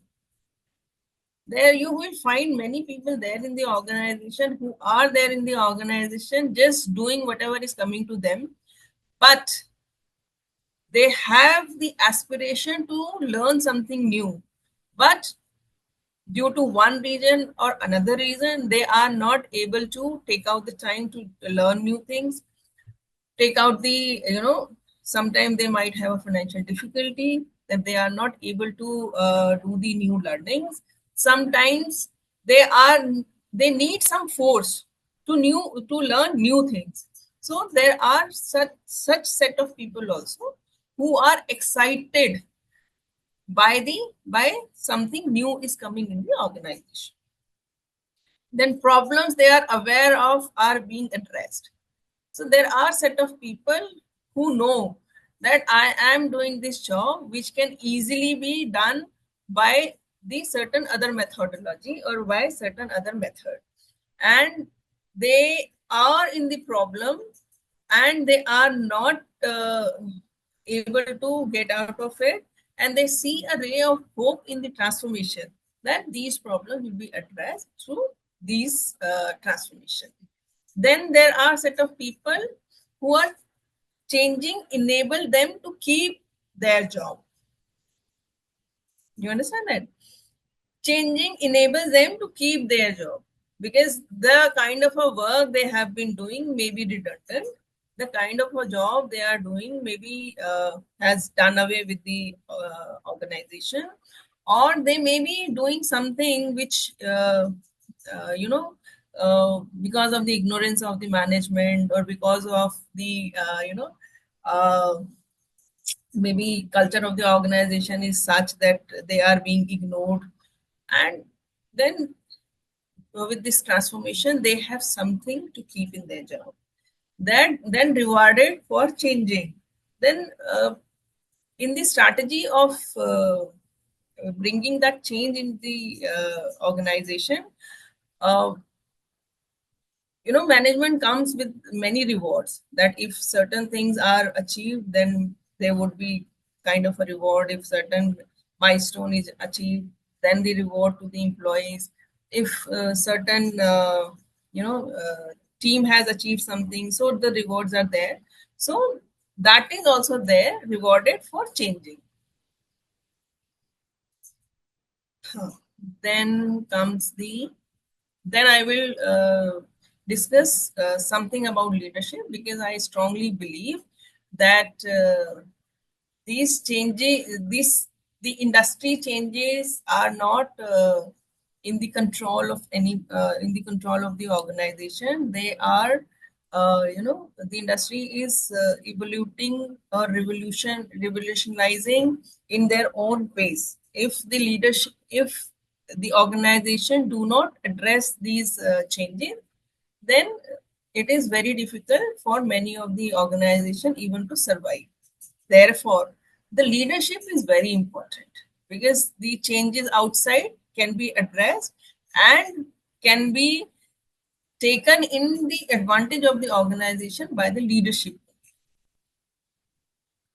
So while preparing this presentation, I have come across this Mr. Douglas has beautifully and very carefully categorically cited 4 variables of the leadership. That is characteristics of the leader, the attitude, needs, and personal characteristics of the followers, then the culture of the organization, the environment, that is environment around the people and the organization, that is socio-economic, political setup, both micro and macro. So these are the 4 leadership around which, these are the 4 variables around which the leadership revolves. There is no leader if there is no follower. Leaders do not exist without goals. Right. So let's talk about the leaders. Leadership is only it is only leadership that can respond successfully to the rapid changes around. This phase of digital transformation is very demanding and full of challenges that require non-traditional relationship. Oh, so not relationship, but non-traditional leadership. So Industry 4 needs a leader with following pretext. The leader has to be agile. Agile means to say the very quick in response and very quick in response, then adaptive. Whatever the changes are happening around must be adaptive and open-minded toward them. Then has to be humble. No organization, please believe me and note this, that no organization can transform without the help of the humans working for them. So the leader needs to be very humble with the people within the organization, strong and engaging communicator. The leader has, because we discussed that the change invariably comes with the resistance. That resistance can be addressed, and we have discussed that unintentional resistance. So unintentional resistance can be addressed and can be mitigated if the leader is a strong and engaging communicator. Leader is if communicating clearly why this change is there, what the change is going to do for the organization, what the change is going to do for the individual, and how this change is going to be managed in terms of the workforce.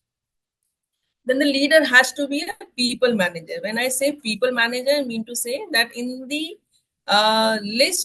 in his to-do list, the concern of the people has to have the top priority.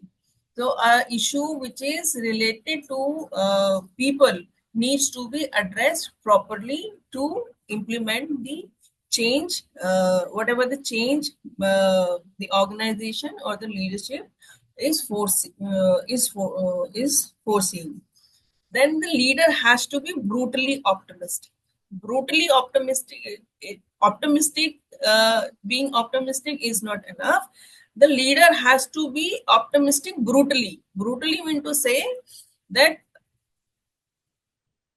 whenever we are strategizing something, planning, doing whatever the perfect planning we are doing, but we cannot be sure if that planning is going to be successful or not. So every planning or every transformation is not going to be successful or is not going to yield the result we have set for. So failures would definitely come on way. So a leader who is brutally accepted will recover fast. A leader who is brutally optimistic will rise and be ready for the taking the next challenge or to do the things all over again. So for that, a leader must be brutally optimistic. Then collaborative. Now the changes are such, and within the organization as well as outside the organization, that being a collaborative is the need of the time. So you cannot do things in isolation. You have to collaborate with people. You have to collaborate with agencies outside to move forward and to achieve the optimistic goal you have set for the organization. Then assertiveness is the another characteristic of the leader, because people whom you are leading, and the people whom the leader is working for, must be able to put their point forth assertively. Assertively doesn't mean with the arrogance, and assertive doesn't mean the arrogance. Assertive doesn't mean the egoistic talks with the people or the stakeholders around. But assertiveness is putting their point with utter confidence and with optimism.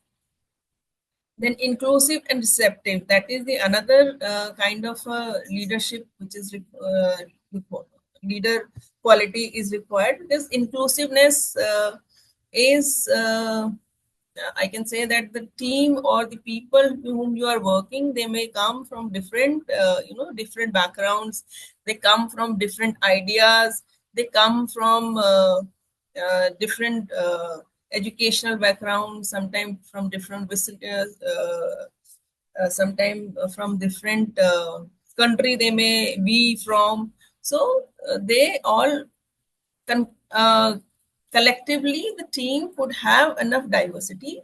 So the leader must be having an approach to include all of them and to work with them. Then the receptive, because there is the team characteristic is not is diverse. Therefore, the diversity can be dealt with receptiveness only. So these kind of a leaders we need to meet the challenges we are facing around Industry 4.0. Then, though we have talked enough about the change management, talk a lot about the change management, but just to summarize the process of the change management, I just wanted to have this in these two sentences. That is, change management is a systematic approach to planning, implementing, and monitoring organizational changes. It helps ensure that changes are implemented smoothly and without issue, and that employee or stakeholders are prepared for and supported through the transition. So that is the whole cycle of the change management. Then let's discuss the major elements of leadership and the change management in the era of 4.0. So certainly that the old ways of leadership are no longer enough for business to operate in Industry 4.0 conditions. A fundamental mindset change can only prevent the world from becoming a victim of Industry 4.0. So if we don't address the challenges which brings Industry 4.10 or 4.0, so we are certainly not would be able to enjoy or exploit the opportunity it is coming with. So the must thing for every organization broadly are embrace digital transformation. So adoption of new technological tool is the only way to deal with the competition in the market because of Industry 4.0. This embracing of the technology then can be a gradual or in a phased manner. But technological transformation is the need of the hour. That every one of us or the industry leader has to understand this, whether they are able to implement it, they are not able to implement it due to any reason. Any reason, when I say so, any reason could be the financial lack of finances, lack of vision, lack of capabilities and skill of the workforce, but ignoring this digital transformation is not going to help. Rather, they will have to work towards the addressing their weaknesses. So, though embracing technology is not a cakewalk for traditional organization, small organization, and as lot of cost is involved into it, but the mantra of survival and growth in Industry 4.0 is certainly embracing digital technology only. This everybody has to accept it and work toward it. So that working toward this might be gradual or fast. That is a thing different altogether, but everybody has to start walking on the path of digital transformation. Then willing to explore new technological tool. So whenever we are talking about Industry 4.0 and digital transformation, so the thing which comes in our in our mind are the big organizations. But India is full of the organization which are small scale or which are working in working with a traditional family business way or with the traditional leadership. There are many organizations working there in the industry. So for them, it is really difficult. We should understand this, that for such organizations and the leaders of the organization, it is very difficult for them to comprehend even that what is going on in the digital space outside their organization. So they need to collaborate in that case, because we don't have any choice. We have to embrace in the digital transformation. So they have to explore means and ways by which they can get the new technological idea about the new technological tools available in the market, which if they explore can greatly help them also. But how can they do it? So they can collaborate with the expert agencies. They can hire experts from the market, may introduce new people in the business. They may attend and participate national international conferences and seminars, or domain. They can participate in the domain exhibitions, knowledge sharing sessions. They can also attend. Then upskilling the workforce. So we have to believe it. We have to understand and then believe that no organization can become great without taking care of its people. Taking care of people in a long run is far cheaper than investing in any other thing in the organization. Thought of removing people in the name of lack of expertise is not right way to deal with the people. Rather, train the workforce to be familiar and master with the technological tools organization are keep introducing in the business. And also the organization should identify the gems of their organization, then gems of their workforce. When I say gems, so these are the high potential people working for them, or people who has the great zeal to do something new. Such every organization has such set of people. It's just that they have to identify them. Once identify them, then develop them to take the organization to next level. The manpower must have training and development tasks and credits there in the organization. When I say credits, so mean to say that they should have a organized training, and the organization should arrange or plan organized training and development programs for their employees. And then to motivate them, they should have some credits for them. If they attend, get the some skill added, so they must be given some credits. And they must be they must have learning targets in their KPIs also. What are the KPIs? The KPIs are basically key performance initiatives. So these are the work targets one of kind of a work targets on which the employees are assessed, employees' performance are assessed.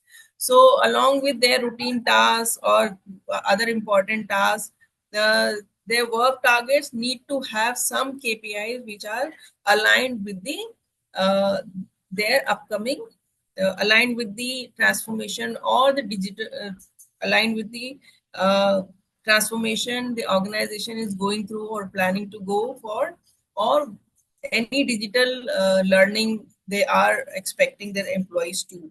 So that kind of KPIs can also be defined for the employees. Then adopt continuous learning. That is very important.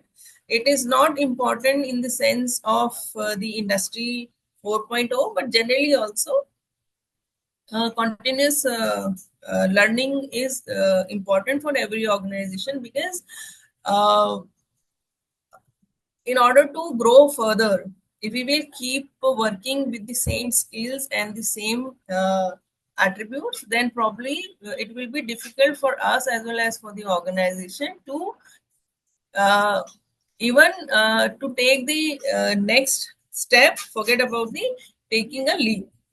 So the manpower must be informed and educated about new technological trends and otherwise also in general and specific, and ensure that teams and employees are trained to use the latest tools effectively.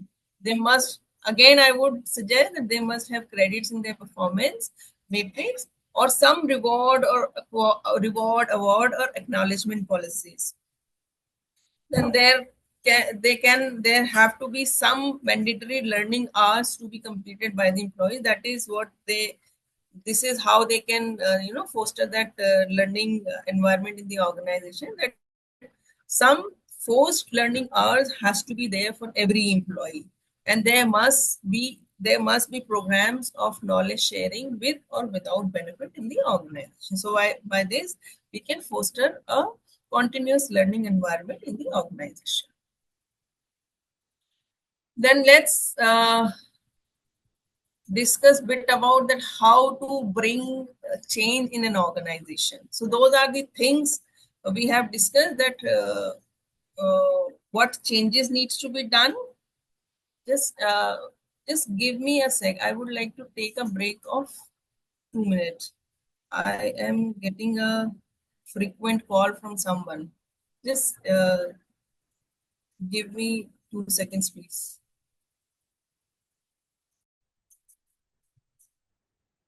Yeah. So now we will discuss about the preparation part of it, that how to bring change in an organization in a systematic way. So first and foremost thing, and this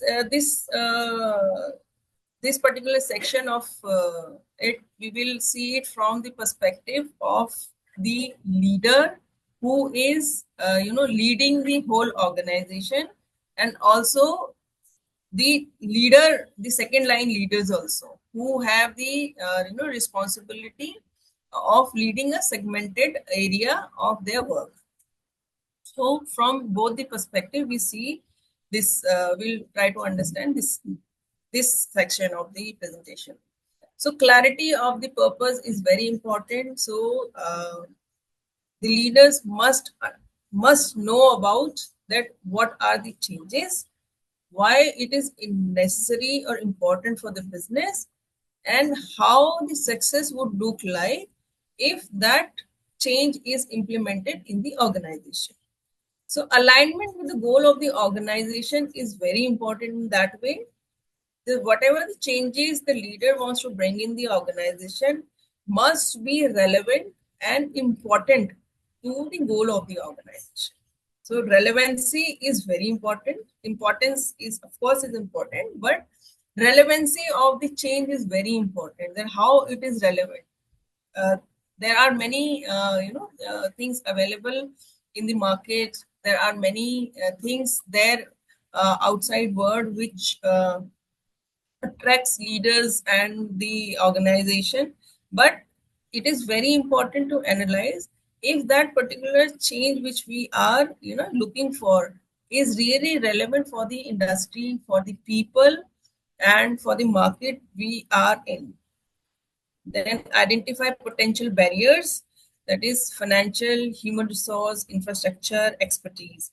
So these are the some common barriers. I would say the some common areas where we can find the barriers, but the identification of barrier is not limited to these areas only.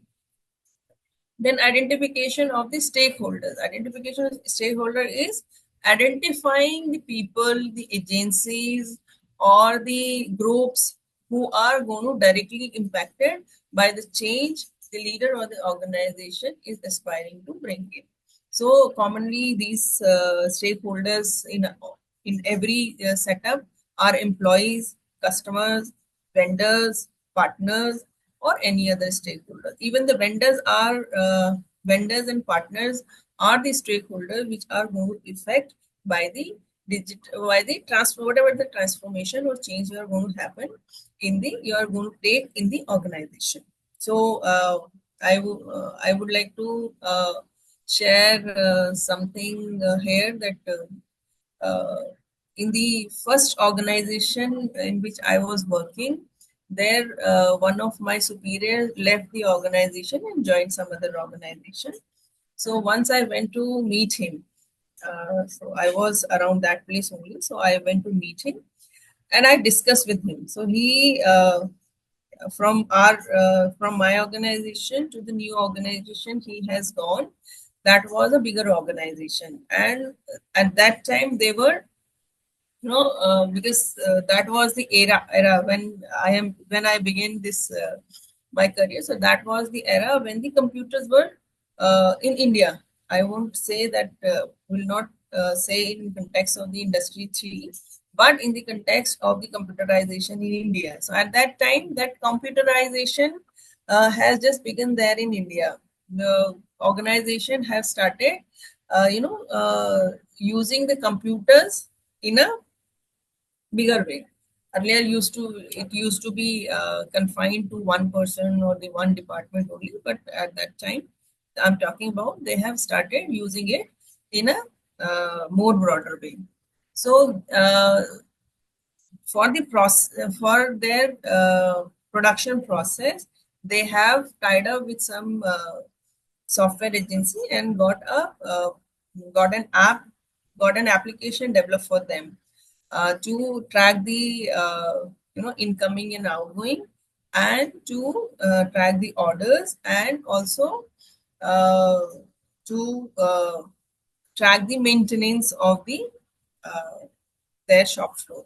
So that kind of a software they were implementing. So that and because it was a manufacturing organization, so there were many vendors who were the small vendors, and there were many partners, their business partners, who were the small partners and not very were not very keen or aware of the computerization at that time. So that organization even held the training program for their vendors and their partners to show them that how they are going to work now onwards, and how their vendors and partners are expected to deal with them after implementation of that particular application and computerization. So that kind of a training of the people around you or are also required many a times, which maybe if the leader is not so open-minded, so may not be able to comprehend. But it happens many a times. So stakeholders buy-in is very important, because we know by now that the change comes with resistance.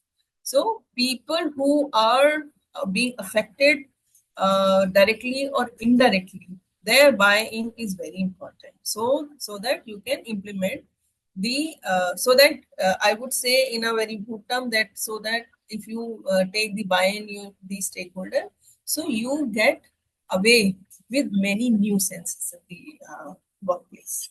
So these, if you don't go for the buy-ins of the stakeholder, then there will be very irrelevant nuisances from these stakeholders, which if which can be addressed in a if we really understand and empathize with them, so can be we can avoid those nuisances coming from those stakeholders. But otherwise also, stakeholders buy-in very important, and the foremost buy-in comes from the a clear communication with them. The next point is that only. So clear communication is very important for them. Communicating about the change, its purpose, its benefits, progress.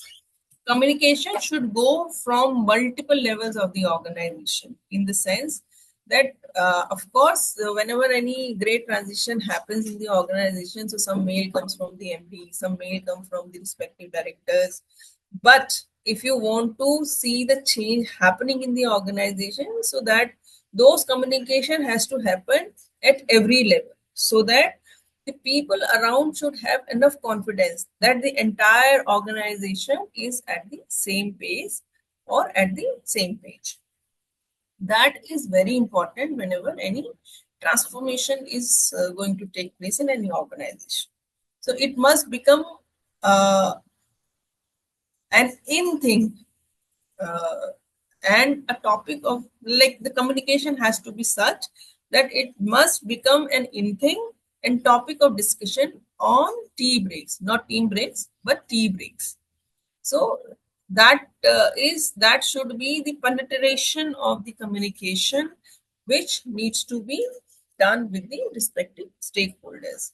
And of course, communication loop doesn't close without taking the feedback.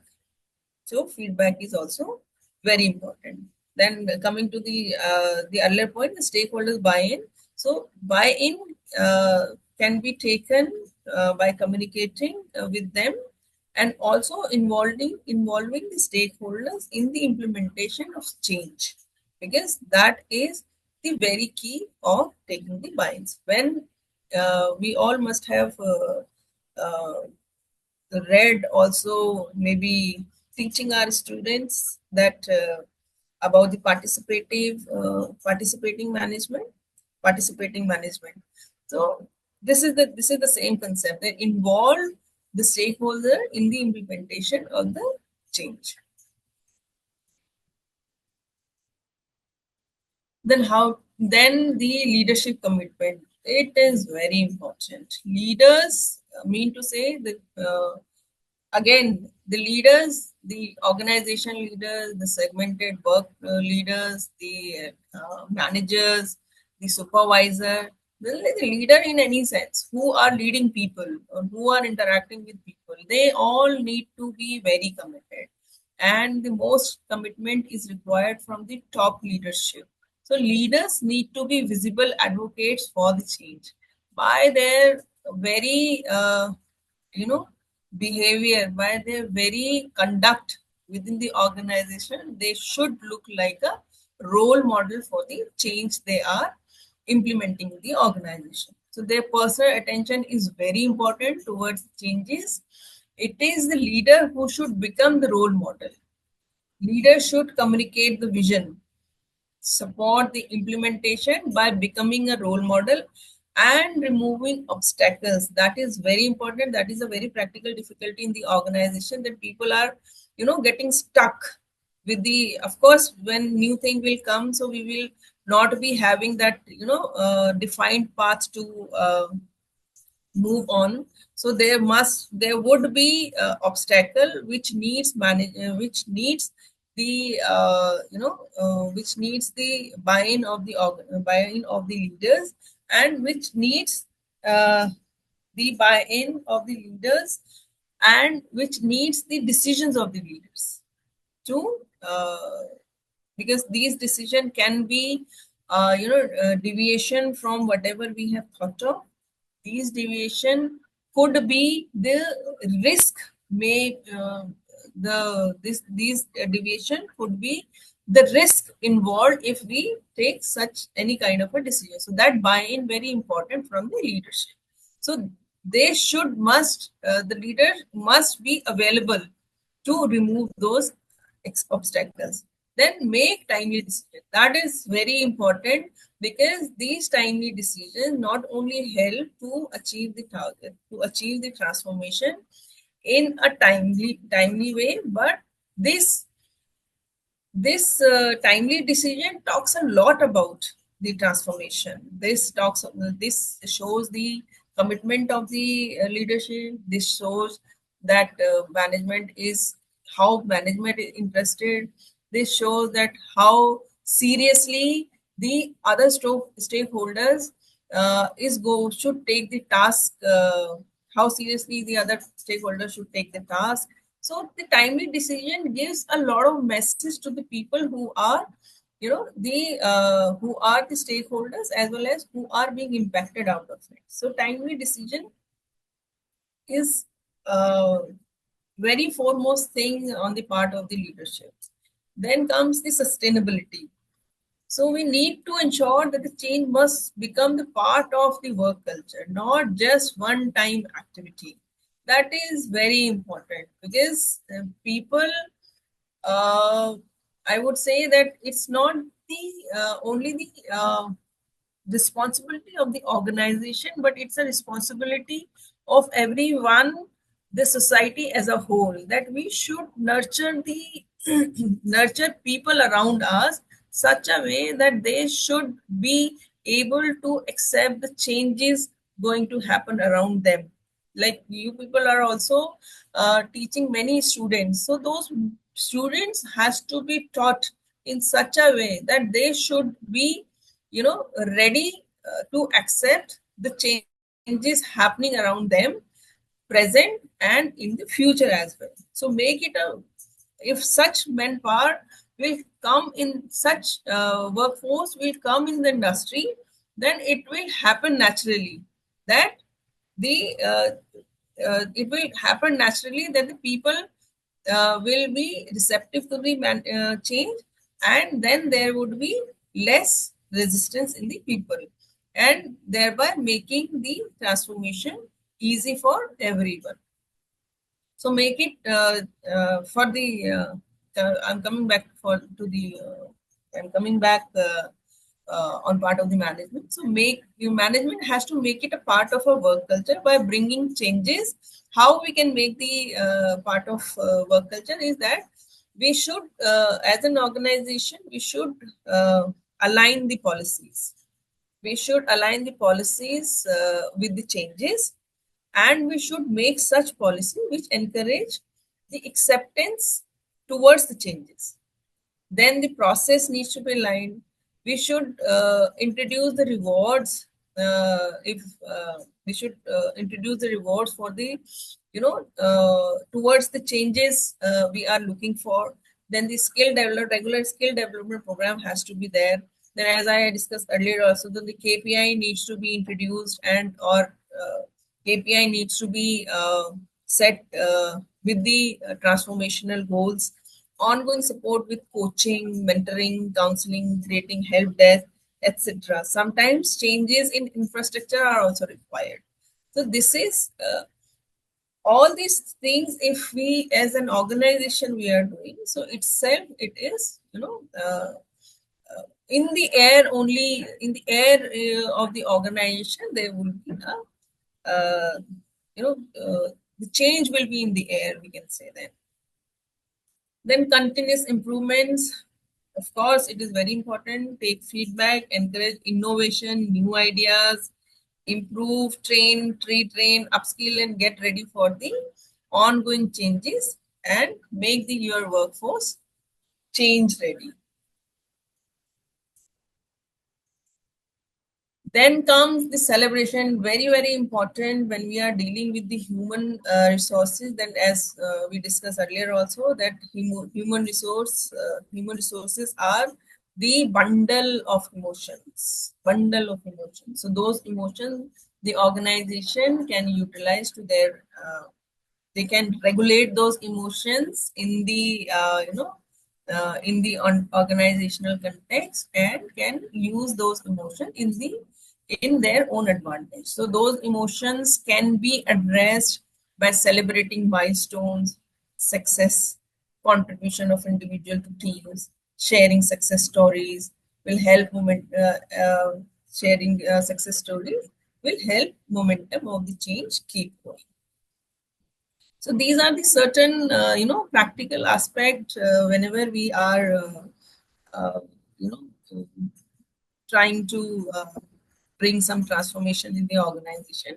Then the points I shared from A to G are the common one, which are which are even the small industry or the traditional industry can adopt. But there are certain the kind of change we have been discussing for these 3 4 days. As I told you that we are just visualizing the big organization, the giants uh, whenever we are talking about industry 4.0. So in such organization, when any transformation is coming, then they need to have a change management team, a formal change management team. And generally, industry hire the agencies out from outside for this, who are who are having the expertise in the respective area of the transformation, and who has the expertise and skill to uh, analyze the change, the impact in a scientific way, and change the implementation plan. The organization need to have a category, a systematic and formal. Big organization need to have a formal plan of the implementation.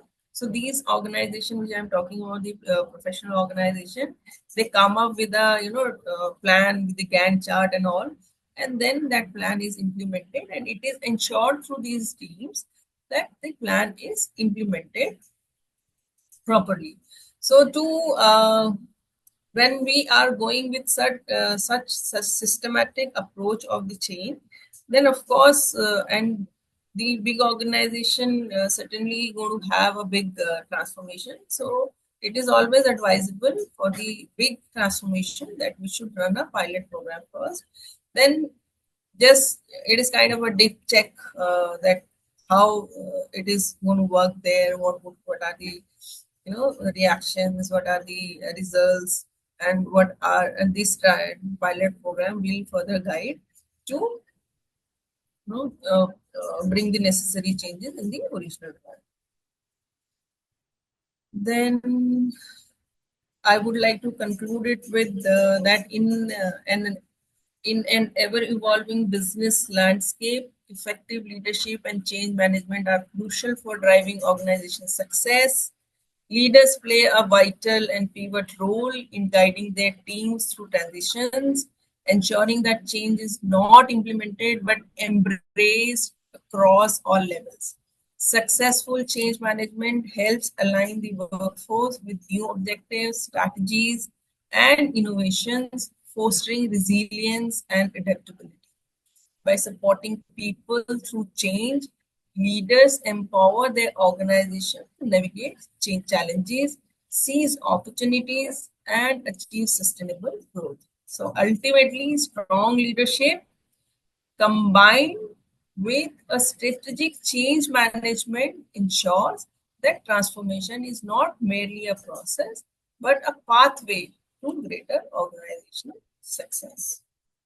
So, thank you so much. This is with me. This is what I have to say on this. So, yes, over to you, Gurbani. Yes, thank you so much, ma'am, for your informative session, and in fact, very enlightening for people like us. Like for me, I would say I'm not an HR person. I don't know anything about how the HR policies and strategies and what is the thinking behind. So very enlightening. The forum is open for the discussion participants. So anybody would like to discuss something with ma'am, Yes, please. If anybody has Yes. questions, so let's keep the session interactive and not limited to Industry 4.0 or the change management or leadership. Let's have Yes. Good evening, ma'am. a good evening. Good evening. Ma'am, I wanted to know your perspective on the future of DEI, diversity, equity, and inclusion, which has been talked about these days. That is So, the one another in thing nowadays. yes, yes, yes. So Diversity. you as a head of the HR in a multinational corporation, how do Hmm. you see it being implemented within India as well as across the globe? How would you follow a framework which can implement actually DEI? See, DEI, if you talk about in the Indian context, then that is its infancy stage. But yes, internationally it is quite in, and also this DNI concept has, in light of the act called sexual harassment against women at the workplace, has taken its pace, has started taking its pace. But as of now, in India, DNI is limited to sexual harassment against the women. So their diversity and inclusion is much talked about. But yes, if you talk about the future, then it is uh, we have already started working on this path, and the way things are changing around, because this is the era of Industry 4.0. So the changes which are happening outside India are being replicated there in India also. I can tell you a few examples of the industry where if you happen to, like, there are many project-based industries or which get project from the international companies, and whenever any company, particularly this international companies give business to Indian companies, so they have this social compliances audit every time. So if any organization qualifies that social audit, then only they get uh, the order of the business. So if the organization wants to have the business with the people, with the organizations outside India, they need to have this diversity and inclusion in place. There are organizations who not not because of the very concept of it, but from the business point of view, they are working towards it. Like they have started hiring. They have already, like, some are planning, some have already hired especially able people. They are including them. Some are already hired the TGs. They are also including them and trying to take them in mainstream, and then they are projecting it to the people, to the industry, for the business. So Mm-hmm. it has now become the need, it has gradually becoming the need of the business, so it has to happen there in the industry. Yes, ma'am. It's a very good thing that you talked about the social audits. Hmm. So, I think that's a very good way to check if the DEI is in place or Oh not. yes, oh But yes. I think Indian companies are lagging behind, I think that Of way. course, yes, of course, because India has is a complex country. It is complex. Yes, ma'am. Otherwise, it is complex, but its diversity also makes it more complex.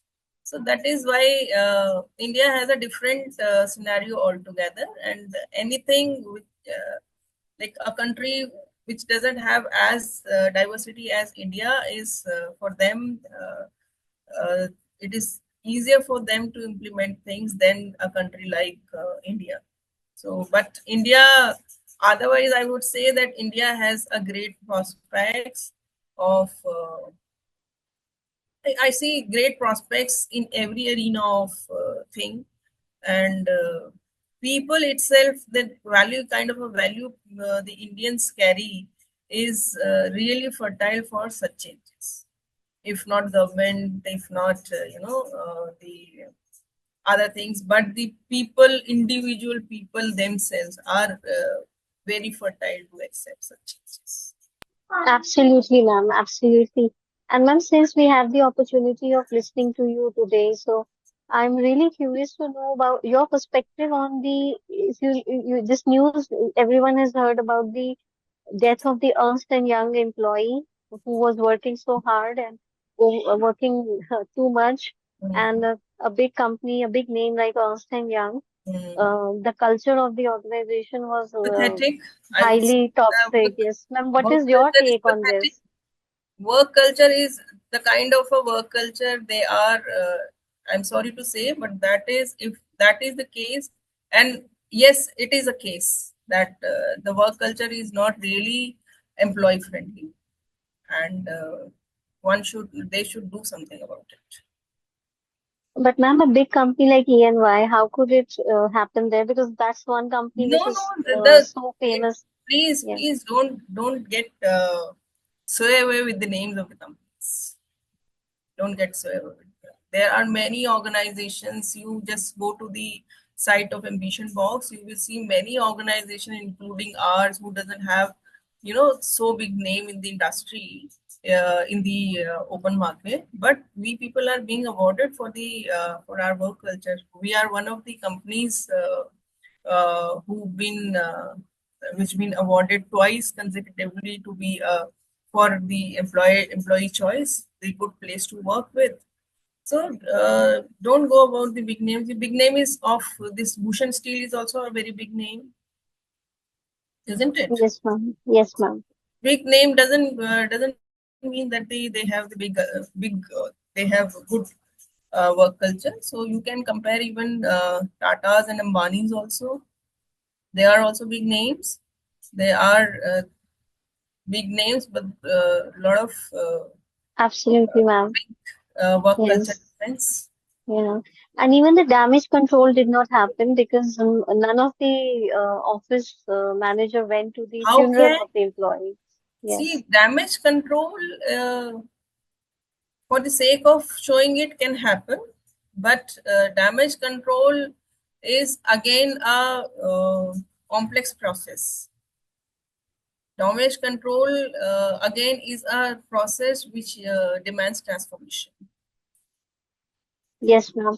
But it is amazing to know. It's shocking actually that a big company like ENY showed no leadership skills in this No, they situation. do.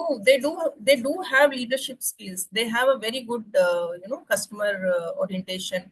But this is even that was the topic of the discussion in the fraternity, that they have such a good customer response. So that is at the cost of the well-being of the employees, because Yes, ma'am. their Yeah. customer support is so good, and they are available 24 into 7. You can you can uh, their executives or their relationship officers are available anytime. They are very courteous with you.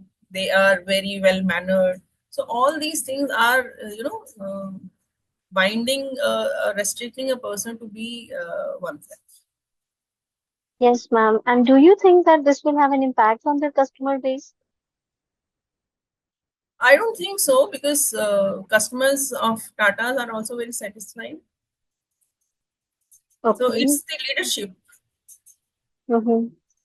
So what they want to achieve out of their business, whether are, their finance is more important for them, their people is important, their customer is important. It's all about the orientation of the leadership. Yes, ma'am. Thank you so much, ma'am, for your perspective. Right. Good evening, ma'am. Yeah. Good evening, Mr. Mahendra. Ma'am, you have given a very good expressions on change management. Since I belongs to defense sector and now in education sector, and you have a lot of experience in HR areas. My concern is about the situation that when the organization is uh, taking any kind of change, or like bringing any kind of change in the organization, what is the real situation? Is there any participation of the worker while bringing in change in the organization or Why not? not? I wanted to listen from your Why not? experience as an I employees. I You have cited that seen. example. No, I cited that example that in that manufacturing organization where they were in the process of implementing the computerization and they have got one that new application developed for them. So they have even gone to their vendors also. Forget about their own work. Forget about their own workforce. They gone to the vendors also. They gone to the business partners also. Okay, So ma'am. it Also, is you have there. seen It position also. percolates. It percolates till the last unit of the organization. Then only because bottom of the organization structure, the bottom of the hierarchy, organizational hierarchy, are the people who are basically sustain the change, because they are the people who continuously work for it. They are the Uh, people who are directly impacted by. okay, ma'am. Okay, ma'am. Have you faced any kind of oppose while this process also? You have seen a real sense, ma'am. I just wanted to know Why the things. not? Change definitely comes with resistance. So this resistance, uh, of course, because you take out people from their comfort zone, and anybody who comes out their comfort zone, they resist about it. They definitely they do. But Yes, then yes. there are the resistance, like I discussed, that there are some intentional resistance, some are unintentional resistance. So unintentional resistance are more seen in the organization, and the unintentional resistances are, can be addressed, and we can have the workarounds to address them. Or sometimes we can have the deal with the people who are directly being impacted. The deal in the sense of, sometimes, ठीक है आप ये करो तो हम ऐसा कर देंगे, ठीक है आपका रोल हम चेंज कर देंगे, ठीक है आपके लिए हम टीम दूसरी ले आएंगे, ठीक है आपको ये रिवॉर्ड मिलेगा, और kind of a thing. These are the deals with the employees, and we can have these deals with the employees and make the policy changes, then their upskilling, try to make them, sometimes you have to enforce the learning, sometimes you have to enforce the unlearning also, and then Yes, ma'am. relearning also. Yes, ma'am. So these are the some tools and techniques by which you can handle their unintentional resistance. Okay, ma'am. So nice of you. Thank you, ma'am. Thank you. Welcome.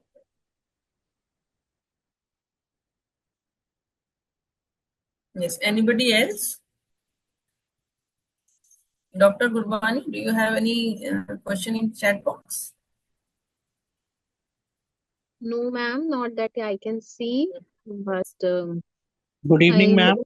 yes, we have. Yes, good evening, Mr. or Dr. Ashutosh. Ma'am, a little curious to know about what will happen to process-oriented leaders, because as you said, in the new digital era, it would be more like the people-oriented leaders would be in demand. But there are people who are very much into processes, and given the nature of the capabilities of AI, when we are moving in that era, most of the things would be automated. So what kind of, can you give us more insights into that, like the process and people oriented leaders? See, one Thank has to, it's not about the leader, but individual also. One has to respond to the changes around. So if somebody is, it has to be a mix of all. When we are dealing with the people, when we are, working with people, then the leader should have mix of all. Processes are also important. Of course, the AI will also work on the process given by you people only, us only. So process is also important, but processes are mechanical. Processes are there to, I always tell my team that my team, many a time my team stands before me and says, madam, process to yahi hai, isko aise hi karenge. Then this is also a reality that the leaders lives in uncertainty. So There are the processes, but processes are there to address only 75% of your issues, the routine issue. Then there are 25% of the issues which needs your innovative and creative ideas, which keeps you in gray area, which keeps you in uncertainty. In that case, the process-oriented leader might get failed. The leader has to be the mix of all. A resilient leader is one who can live in uncertainty, who Thank can you. move forward in uncertainty.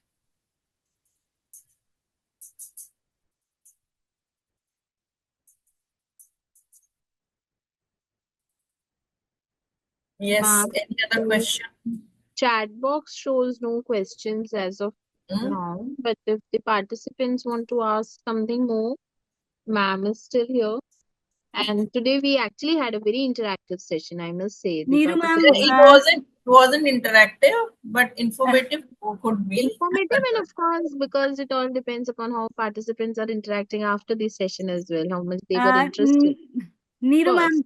Yeah, thank you so much for coming. Yes. I have a question, having seen you work from very close quarters and knowing your experience in a wide range of industries, what kind of skill set do you think that name 4 or 5 skill sets that our students should have if they have to become employable in this industry 4.0? So HR certainly is not going to go anywhere. The skills which skills makes a human, and the skills which deals with the human, it's not going to go anywhere. So HR, the skills which needs empathy, the skills which needs addressing the issues of people, it's not going to go anywhere. So in corporate sector, HR is not going to go anywhere. Then secondly, the profession of psychologist is in boom nowadays. That is also there. Then this around the digital changes, then the data analytics, data scientists, they are the in things nowadays. So these are the 3-4 skills I can say, and rest, I think the basic one, the finance is also going to be there. So finance is also there. Then compliance is and legal is also going to be there. So legal people can go for the legal areas also, because a lot of IPR cases, a lot of compliance issues, a lot of security issues are there. So that is also there. Ma'am, I see a buzz in the market, that a lot of people say that a lot of HR works will be now redundant because of AI. Is it how to what extent do you think it is true? No, not HR work will be redundant, but yes, the procedural and repeated work is going to be taken over by AI. But as the digital transformation is there, and the industry 4, where the manpower, there are drastic changes in the characteristics of the workforce also. Now the people who are there in the workforce are basically looking for something dynamic around them. They do not want to work in restricted 9 to 5 jobs. Even I attended a event, and there one HR head was saying that they hired an intern, and that intern left them in 2 days. So when they checked with him, so he said that, sorry, I cannot work, I cannot sit at one place and work.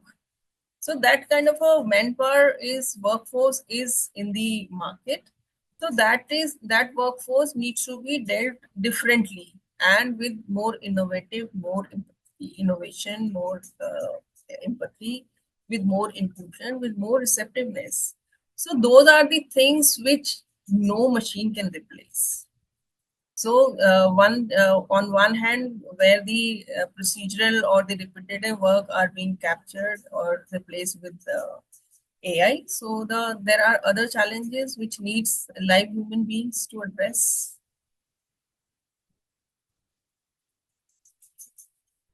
Thank you. Thank you so much, ma'am. Most Is there anything else that you would like to ask? Because, we've got academicians who are every day facing this problem of making our students employable.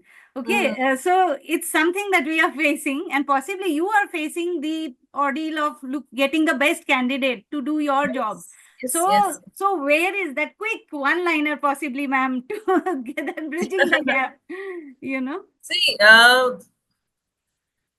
as yesterday also in the session, the ma'am was taking the sessions.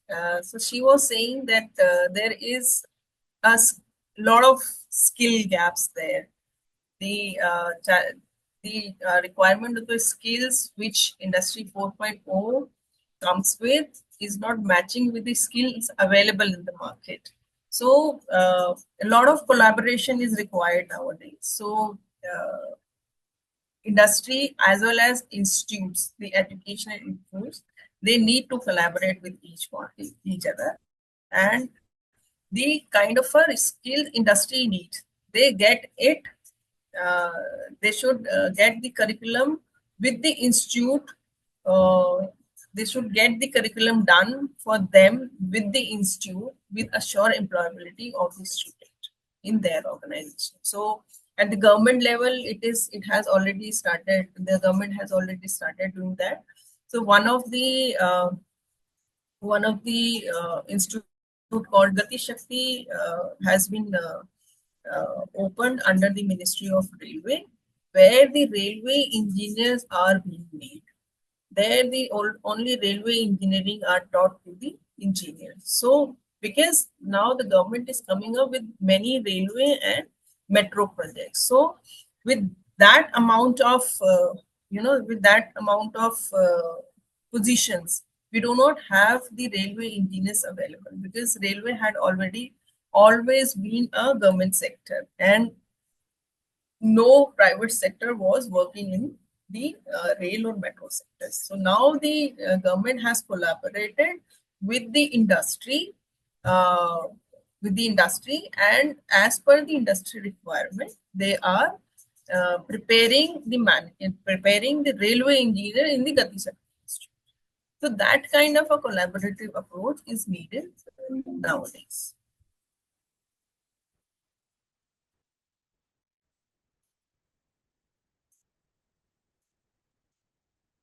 So anything else? Anybody else want to know anything?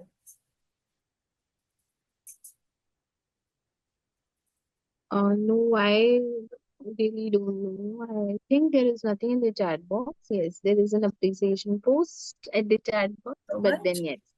Thank you so much. Even Thank you I am so much, honored. ma'am. Thank you so much for your time. You took out time specially for us. You gathered your resources, knowledge to be shared with us. It was not just enlightening. For me, it was informative. And if I am not aware, I will call it informative. Not as a non-HR. I am thrilled to know many of the things related to change management that you have just come across us. Thank you so much, ma'am. We are honored to have you with us, and it was indeed a pleasure listening to you Same here. and knowing that what lies ahead for us here. Thank you so much, ma'am. Thank you. Thank you. Thank you. So, dear participants, with this, we come to an end of today's session, but we have some exciting speakers again, exciting sessions coming up again for you tomorrow. We have Dr. Ashraf Mohammed Sheta from Egypt, who will be delivering our session or will be taking our sessions tomorrow. So do log in on time. Also, we will have the esteemed presence of Mr. Sunil Kumar, who is a human resource head, business process excellence at Polyplex Group of Companies. Will be initiating our session from 6 p.m. tomorrow. So awaiting those insights tomorrow as well. I hope you are as excited as I am today. And thank you so much for your cooperation, for your time. Thank you all dear participants. The feedback link is also shared with you on the in the chat box. I hope you all have filled up. There were certain demands that some of the people have not able to submit either day one or day two feedback links. So that is also given to you for your convenience. Requesting you therefore to do it by today itself so that we can close the sessions. For those who must have missed, I am giving the feedback link again in the chat box for all the 4 days. Okay. Thank you so much, all of you. And those who have not filled out, please remain in the meeting so that you get the access to the link of feedback.